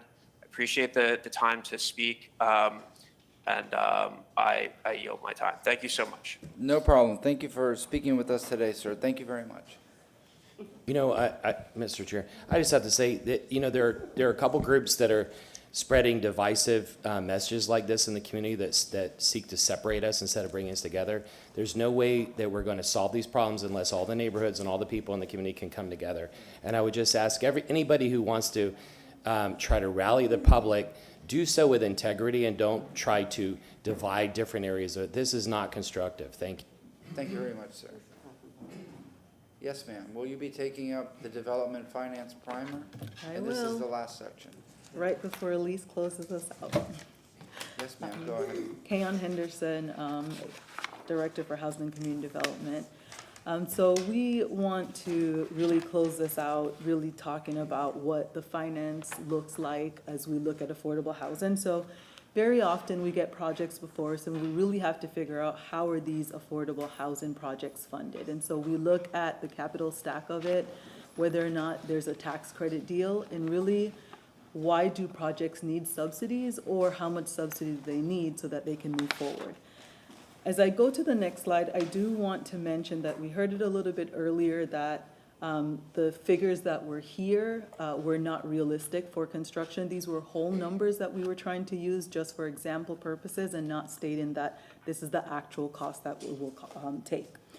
So we looked at an example of a multifamily rental financing, and we're looking at it assuming that there's 150 total units. And so we will look at the sources and uses, and when we talk about the sources, and the next slide will be uses, we're really trying to looking at the summary of where the capital is used to fund the project will come from, and really what it's going to be used for. And so assuming that we have 150 total units for multifamily, and 20% of those units are then going to be affordable with an average rate, market rate being being 2,000. And then that cap rate, the maximum cap rate of about 4.5%. And really that's going to show, that cap rate is going to show the potential rate of return on the real estate investment. So for example, for this investment property, it would generate a net operating income, which would probably equate to about 4.5% of the property value. And so here we have just the different sources that we would use, and then I'm gonna go to the uses, and then it will all tie back together when we have a side-by-side of these charts. So the previous slide, we showed the sources, and here we're going to show the actual expenditures it would be used for. Again, these numbers are not actual cost for what it would cost for the construction. They're just really round numbers that we're using. And so assuming that we have the soft costs equaling about $10 million, and we've broken down what that would look like. The acquisition being about another $10 million, and then the construction costs, which is a combination of the loan interest, the labor, materials, being about $30 million. So before we saw where even for the sources, we're looking at $50 million, and here we've broken down how we're going to actually spend those funds.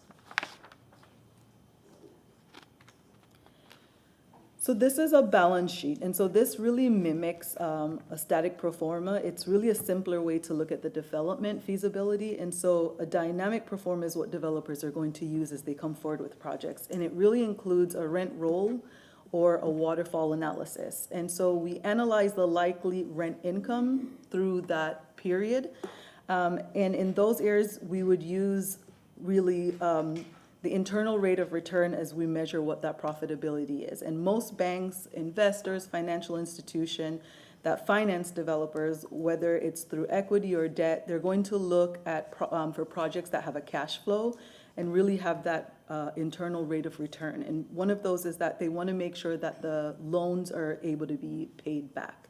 And so if we can't provide returns, no one really is going to invest in the projects to begin with. And so it's broken it down here, showing what that market unit rent income would be. The affordable rental income being about $360,000, and then also looking at, because we know that it's going to be rented as an affordable unit rental income, that developer is going in taking a loss. So then we start to look at what the total expenses are. The potential income could be, which would be about $3.2 million. Then we start looking at the expenses, what that annual expenses is, and building in what some of that vacancy and unpaid rent is for that multifamily, other operating expenses, and then looking at what that total amount right there would be. And so as we look at the profitability, what is necessary, the minimum that's necessary to make a profit, it's about $5 million. But in some cases, when a developer is coming forward and they have to do an affordable multifamily with no subsidy, sometimes they're going in realizing that they're taking a loss as an estimated profit. So the next slide, where we now show the sources, the different type of subsidies, and the uses. And so again, very whole numbers. We're showing where, for the uses, if it was going to cost, let's say, $4 million of that $10 million for soft costs, that would be impact fees. Well, if we can then provide an impact fee waiver, then that's a form of subsidy. So while it might not be $1 to the developer directly, that still is a subsidy that will save on the back end. In a lot of our projects, we'll do disposition. So in our infill projects, we've done the disposition of the land, and so that reduces the cost of the land to that developer. Again, another form of subsidy that would be able to maintain and keep that unit affordable.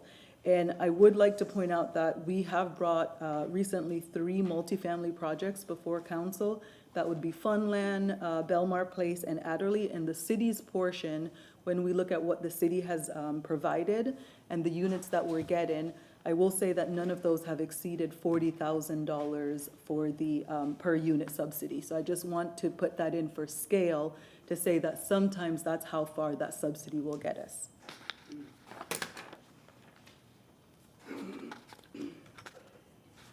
Here, I know we've also talked about home ownership, affordability, and how do we subsidize that. So when we talk about where we currently are, the city, the average median price right now is $420,000. And so generally, the clients that we have that come through our down payment assistance program are going to qualify for that FHA down payment, which means that about $12,000 is needed for the down payment.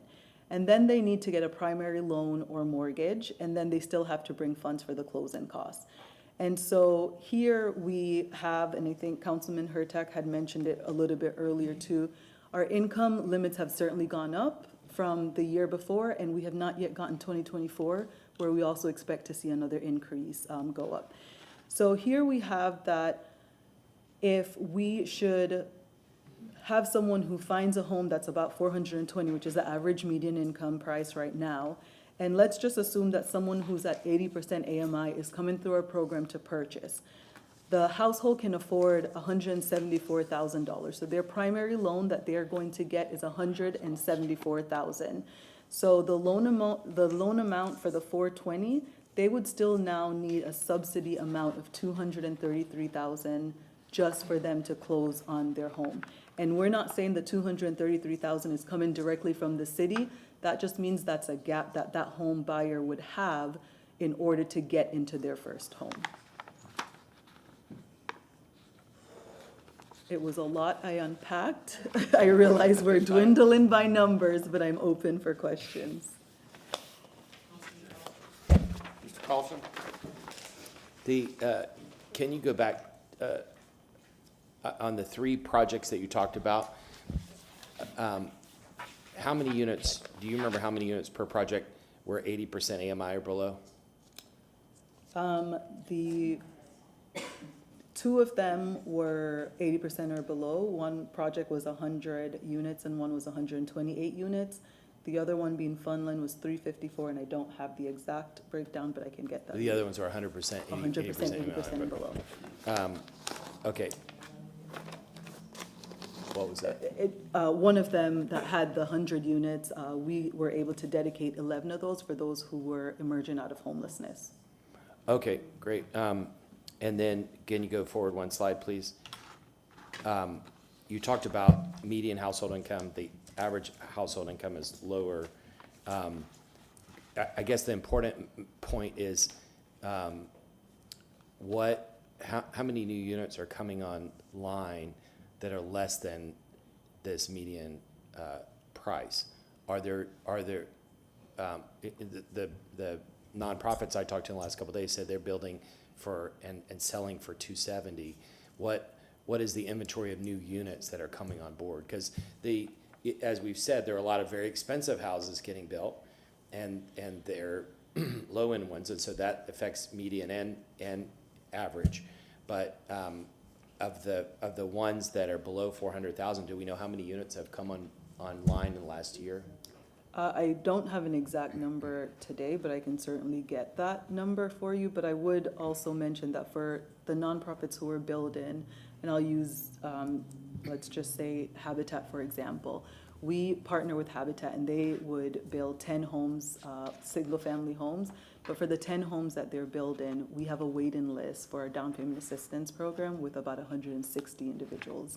And so while they're building the 10 homes, we still cannot meet the demand that we have. Even more reason to focus more on buying homes, because there's such demand to buy. I think we need to put a greater emphasis on it. I don't think we should put 100% emphasis on it, but a lot more than we are now. But I think tied to our goals, a goal that we can add is the number of new units below the median household, the median home price in a year. So ultimately, what we're funding is having these houses come up for availability. Because of the wide margin of the subsidy you showed here, it shows that we need more of those. We talk about AMI and all that stuff, but on the other end of it is what is the home price that people can afford, and then we might still need to subsidize it some. Probably our maximum subsidy, I would think, is 100, 150. And so what can we do if we're incentivizing for homes to come available below 400, whatever the median household home price is, so that we can sell, so that more of them can be sold. And then ultimately, the final outcome is that we want more people to own homes, and especially, as you said, minority home ownership. Councilmember Hurtak? So I learned a lot today, but one of the things I learned that makes me even more wary of down payment assistance for this large of a gap is the fact that when you have a second mortgage, you can't then personally fund upgrades if you want to get another. You can't pull another mortgage because there's already a second mortgage on that. And so that concerns me in terms of, again, just or putting more into home ownership for single family homes. I really would love to push more home ownership for quads, preferably, and sixplexes in my mind, but definitely some multifamily properties where the cost per door is lower. And obviously we brought up a bunch of questions today on what that might look like, but this is just stark. And while I think it's a good idea to focus on building or how many homes we can build that are below median is going to constantly change. And if we build more homes like that, the median will be affected. So maybe median at one point in time to look at for a year, but I'm curious to see how this all plays out. Those are just some of the thoughts I had. Mr. Councilman Carlson? Back to the rental for a second. So one of the biggest challenges we've had in the last few years is people complaining about the quality of homes that they're renting. So what do we put in our agreements to mandate that they have to paint the walls and keep the mold out and keep the rats out and all those things that people have come here and complained to us about? Sure. So all the agreements that we bring before council, as long as the city has put any funds in it, we have a monitoring clause in it that we come to monitor the both the files to make sure that the clients who are in them are indeed in that correct AMI, as well as we have the opportunity to inspect the units. And so when we go out to inspect the units, we can put them in non-compliance, and where we go back until everything is completed. Do we inspect them on a regular basis or just ad hoc? We inspect at least annually. There are times when we certainly get phone calls from residents, especially if they know we funded, and so we can ask for a special inspection. Yeah, I know this says multifamily, but could we apply this to, accessory dwelling units where people need support paying their rent, or single-family homes that may be available for rent? Does it have to be multifamily?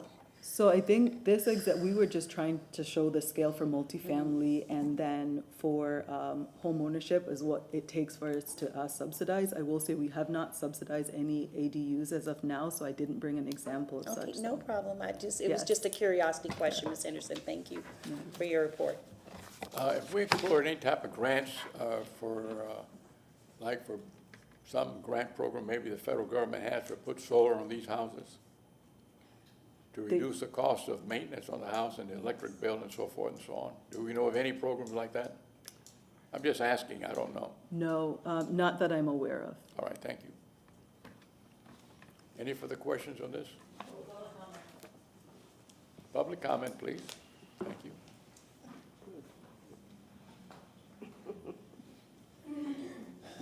Good evening, Nathan Hagan. Hopefully this is the last you hear from me for a couple of weeks. Have been very impressed with the presentation made today. With this section, what I was looking for was us talking more about the thing that I'm really excited about. Who doesn't want to talk about what they're excited about? The bonus density program is still something that I want to see more excitement from this body from. So this is a traditional pro forma that's been shared here in the model, that the funding that's needed in a cash funding to make these things work. I just wanted to share a layman's model for how bonus density achieves the same goal without taxpayer funding. So you would still have all of these gap funding opportunities from the state and federal and local government, but I just want to share some math here if it works. I don't know how it does with this stuff. All right, so that's fine. So here I'm using the same model that they did. There's a building, let's assume that it comes with 150 units entitled. There was nothing in that pro forma, oh God. Okay, there was nothing in that model that they shared that said that there was a bonus required. Let's say we want to get 30 units from it, and then you look at what's the cost of a mortgage for all those units. I did the math, just trust me that maybe it costs the landlord or the development company $1,700 a month, and they only earn, on market units, $300 profit per unit per month. If you go and look at the unit that costs $1,000 instead of $2,000 that's subsidized, they have the same cost per unit, but they need a subsidy of $700. So I think what's important to emphasize is that there has to be a ratio of market units to cover the subsidy required for each subsidized unit. In this case, it costs $700 for the developer to provide the subsidized unit, and they only make a profit of $300 per market unit. So they need 3 market units for every subsidized unit. That's 4 units total, with 3 market and 1 subsidized. So the number of market units needed to make 30 subsidized units work in this model is 90. The total bonus is 90 plus 30 affordable units. The total number of units in a project to support 30 affordable units is 270. So something with the current entitlement of 150 units, in order to add 30 units with the bonus program, brings the total number of units to like 270. And that means that there's a bonus percentage needed, which is like 80%. Today it's 10%. This is the reason why we don't see affordable housing bonuses being used, because it needs to be like 80 to 100 to 100+%, depending on the project, for the market units to cover the subsidized units. So I don't do this for a living. Don't trust me. I'm just putting this on your radar as there's a layman's way of thinking about this, and it's not that complicated, I hope. Thank you very much. Mr. Hagan, can you email that to us? Because I want to look at it more carefully. I know it's just a. I'll ask Stephen. Sorry. Do you have a model like that that's more friendly, Sam? Okay. I'll share what I have, but I know Stephen. I've talked to him about this, so he's thinking. Thank you. Next. Robin Lockett, I just have I'm gonna throw a question out there.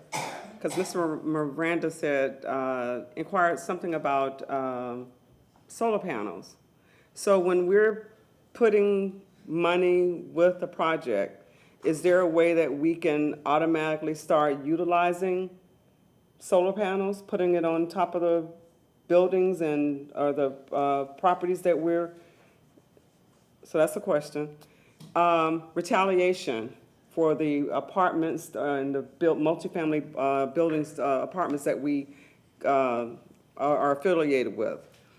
People rent, they complain, the apartment's not taken care of, we pay for it, and then everything is dropped. Is there a tighter clause that can be created in regards to, if a person complains, retaliation, because landlords and management companies, that's what they do, they kick people out when they show concern. So just getting into the mindset of, again, looking through that other lens and protecting tenants when it's taxpayer money that's helping push these things through. So how do we protect the tenants and with that? So just solar panels and that. I had a question. So, but again, a part of the puzzle, I think is great.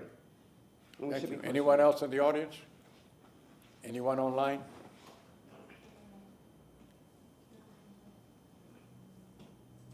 I can't hear you. Ms. Bennett, are you online? I am, Ms. Carol Ann. I don't think I have anything of value to add to the conversation. I find it very interesting, but All right. I don't think I can. Well, thank you very much for participating today.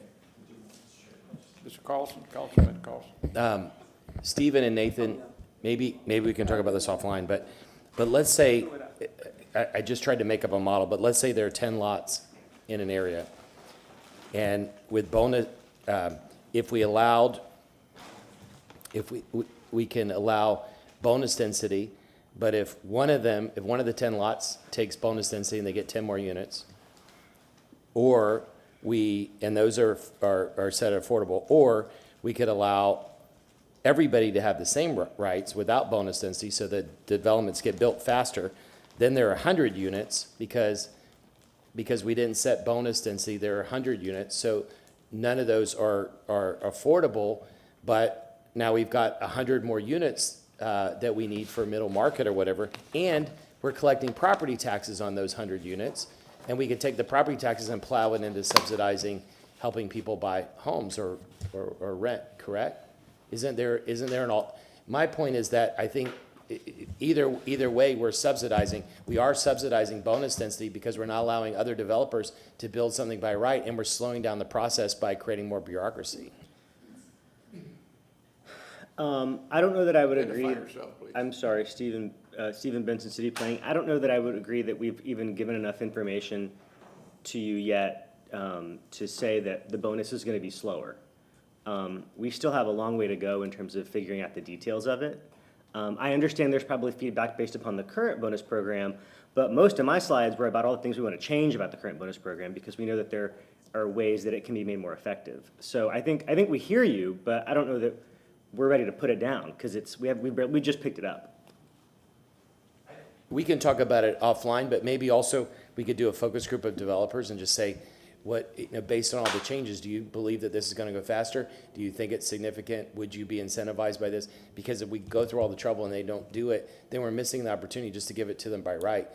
We need so many houses of so many different types that to me it seems like where we can give them by right something, let's just do it, and then we'll collect the tax and subsidize something else somewhere else. Agreed. Member Hurtak? Thank you. I agree to some. I think we can provide assistance to market rate to some degree, but we're really here to talk about affordable because this is the best leverage we have. It's not a stick, it's a carrot.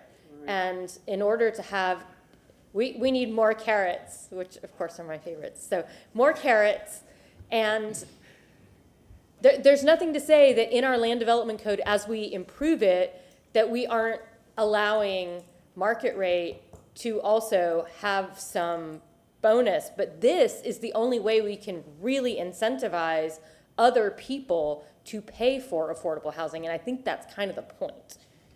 My point is that, as was discussed earlier by the community, we need more units of all types, and hopefully putting a lot more supply on the market will bring prices down. But the other thing is, if we allow by right in the model I created, if somebody takes advantage of bonus density, we get 10 affordable units, or we can give 10 lots that same thing by right, then we get 100 units. But so we get more units, and we're collecting taxes on it that we wouldn't have collected because they wouldn't be able to build that. The community's missing out on the possible inventory, and then we can take the taxes and invest, and we're still providing a carrot. It's just a different carrot. Councilmember Hurtak. And I don't disagree, but the other layer of this is we want to put these lots, we want to focus them in areas. If we had inclusionary zoning, I think that would work, but we don't have inclusionary zoning, and the state of Florida won't allow that. So then, we already have a limited number of places where we can build that kind of density. So at some point, we're going to run out of spaces to put affordable housing, and I don't know. So I think it's worth a conversation, though, for sure. Anyone else? And as he mentioned, that this is an ongoing conversation, right? We're just starting to dive into a lot of that with the bonus calibration, the updates to the land development code. But we are at the end of our presentation, right? And so just thinking about, the next steps or what's next for us. Would have loved to have had all 7 of you closing out with us because we did, like I mentioned to kick this off, we started this with 20 months of conversation, of back and forth, of community meetings, workshops through the CRA. And so before I get into this closeout slide, I'm going to thank everybody on the team because it really was an all hands on deck exercise for the team. Very good job. And I know that Administrator Travis would say the same if she were here with us today. But, from the DGM team, all the things that we have to do, the planning staff, our housing team took on quite a bit when they were evaluating programs, our CRAs, all the workshops we did last summer when Director Moody started her job. This has been very complex, and the support that we received from our purchasing team and the CFO, all of that mattered. And that's your entire city staff at work for a major issue. And so I just wanted to point that out. But, now that we've only got 4, Councilman Carlson, I look to you. I'm looking for some affirmation on the CLT. I knew I had this one last opportunity. I just needed a partial thumb up from you, I mentioned I want to work on the model. At the beginning of the meeting, I mentioned that we probably couldn't, all this information leads to a whole bunch of questions and things. And I think we ought to have a follow-up workshop on the next, we don't have anything on May 29th. I think we ought to have a follow-up workshop. By the way, we've been working on this stuff for years, and there's some things that we can go fast on and some things we need to go longer on. There are programs that are happening right now. Kayon talked about the programs and all the results that we got last year, the thousands of people we touched. It's not like we're doing nothing. What we're trying to do is add a lot more money and enhance it. But remember that there's an opportunity cost for everything. And as much as everybody here today is talking about affordable housing, there's a whole bunch of people who don't have that as the number one issue. And we've got to show that we're being good custodians of the money and that we're getting the best return possible on the money that they're investing in this. And so having another discussion about all this, I think, is useful. And it's good for us to debate and argue to some extent so that we can get the right solution. There's no, I've had my own researchers go online. There's no silver bullet. There's no magic solution that we can just say, oh, here's the solution, we bring it down. You all spent 20 months working on it. I've spent the last, few years, but also 36 hours looking at it. If there was an easy solution, we would all just buy in and move forward. Everything is complicated. All the new stuff is complicated, and it's worth making sure for the public that it works. What happens if we have the community land trust and one little thing is wrong in it and the people who bought their homes somehow get cheated out? We're going to feel really bad that we didn't take the time to make sure it was right. And so we have things that are going on, but we want to make sure that all the new stuff is as effective as possible and that it works. I would propose another so workshop. Before, Mr. Shelby. I'm sorry, go ahead, sir. Well, I was just about to say, there was no call for a vote. I was only looking for potential support since, you're the only person who could kind of move me in that direction so that we could keep going. The CLT is the only new concept that you heard today. Everything else are programs that we have active. We were just talking about investment programmatically. And so I just wanted to share with you, just kind of some of the expectations of the things that we're doing on top of all the good work that you heard today. But the request for applications, we're expecting to release that to our purchasing team so that we can start taking rolling applications for projects. Those projects will have to come back before council. Director Henderson, she mentioned that in her portion of the presentation. Deputy Administrator Philly talked to you about the code reform, that contract coming back before council as well. You can expect to see that in the coming months. We talked about the strategic acquisitions. That was something that was always a plan for us. We had the money in the budget to do the bulk of that, and we talked about how we would utilize those dollars for strategic acquisitions, first in CRAs, in other areas where we could go out and acquire property to support affordable housing. So we'll do that without having any considerations of debt, and you'll start to see those contracts come forward to you. We'll also take a look at our acquisition policy as we discussed it today, since that is an administrative function for the mayor. So what we would like to be able to do, though, you mentioned a follow-up workshop. It's perfect. We're recommending a follow-up workshop. But the difference here is that in this recommendation for a follow-up workshop, you know, if you look at your presentation, we had a subset of medium and potential long-term actions. They're all embedded in the presentation. Those are ideas that we would like to flush out and have discussions about with you that could further move us along with affordable housing.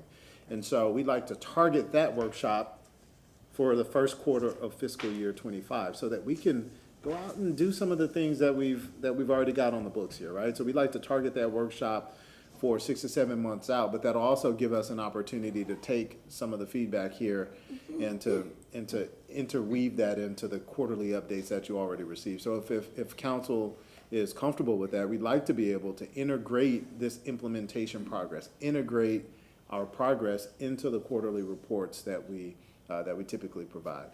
And I see some calls for questions, so I'll stop. Councilmember Hurtak? Thank you. I'm going to return to the perfect is the enemy of the good, and I think that what you all have brought today is good. It's wonderful. Is it ever going to be perfect? No, because none of us are perfect. But it has cottage cheese, and it has carrots, and it has whatever else you all love on a good salad bar. Yeah. RFA, so if I had a question about the RFA release, if you could, I don't know just what is meant by that. Just, thank you, I appreciate it, because. Kayan Henderson. So we are looking to release the application. I'll give an example very similar. Last year we came before with the Pittman Group. We released the open RFA that allows someone to really propose a project to us and come before us with a project. And so instead of saying that this is exactly what we have and this is what we're looking for, it really allows different developers to come forward with their projects towards what we have. And so we can fund. That is correct. That is correct. Yeah. Yes. Oh, awesome. Okay, thank you. So that's what I thought, but I just wanted to make sure that the public understood that that is really taking the weight off of us and allowing the development community to come to us. And then the only other recommendation is that maybe we should do some individual meetings to kind of figure out where we are.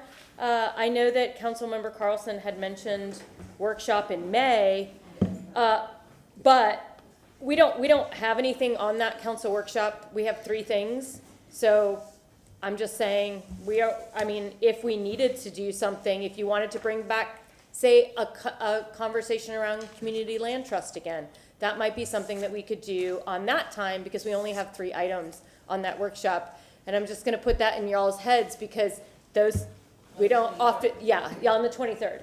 We don't often have, that's already a set workshop day. We don't often have openings. So just gonna throw that out there for you. Any other council member? Mr. Carlson? Yeah, I said this 2 or 3 times throughout, and Elisa and I had long conversations about it. But I think we need to move out of the development business and into funding in a way that gives us a way to compare.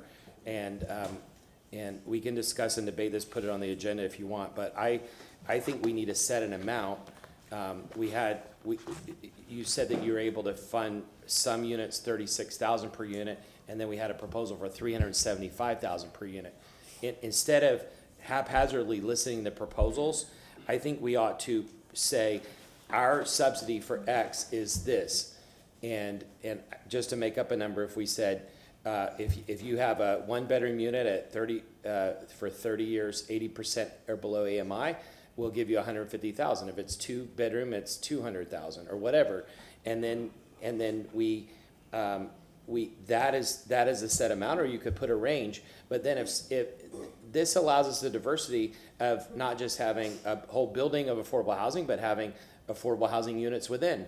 And so somebody could add a few units in, they could do duplexes, et cetera, but then people will come and not just pitch their whole deal, which causes us to use a lot of staff time to try to help them with all the financing and everything. The nonprofits and for-profits have expertise already, and they have access to funding. So let's just make it really simple and provide a per unit subsidy, and they can apply for that on a per unit basis. We don't have to do the big deals. If I may say this, You need your mic. Your mic. Everything depends on the availability of money. Correct. In other words, if we were in 2008, now we wouldn't be talking about anything because there had no money to 2014, something like that. So what I'm saying is, you have to take advantage of what you have when you have it in front of you. But even when you have it in front of you, anything can happen all the way to it. And like I said earlier, I'm not against everything, nor am I for everything. But within that, there's always availability to do things the right way the first time. I don't want to do things twice. I want to do them the first time. And that's how I've always been. Councilmember Hurtak. Thank you. And I know that we keep thinking back to that December CRA meeting where we had these developments that came in front of us that weren't, that we didn't approve because we didn't think that that was a worthwhile amount of money, the $375,000 per door. But I also want to remind you that the reason they came in front of us is because staff had not finished the process that these development deals would have to go through. And I believe, how are you on those? How is that? And you can explain that more eloquently than I just did, Sure. but can you explain where you are in that process? So I'm going to do this instead. I'm going to take you back to this particular slide in the presentation, because I think that it's, you're asking about the CRA projects and why LD&D came in and they asked for the $14 million. Well, Director Henderson explained to you that there are different ways that you can get in the gap. And she shared with you, if you look here where you see the investor equity and they know their expenses, well, guess what? They don't have any other financial incentives like tax credits that are going to reduce the cost of that construction, where they've got a $200 million project.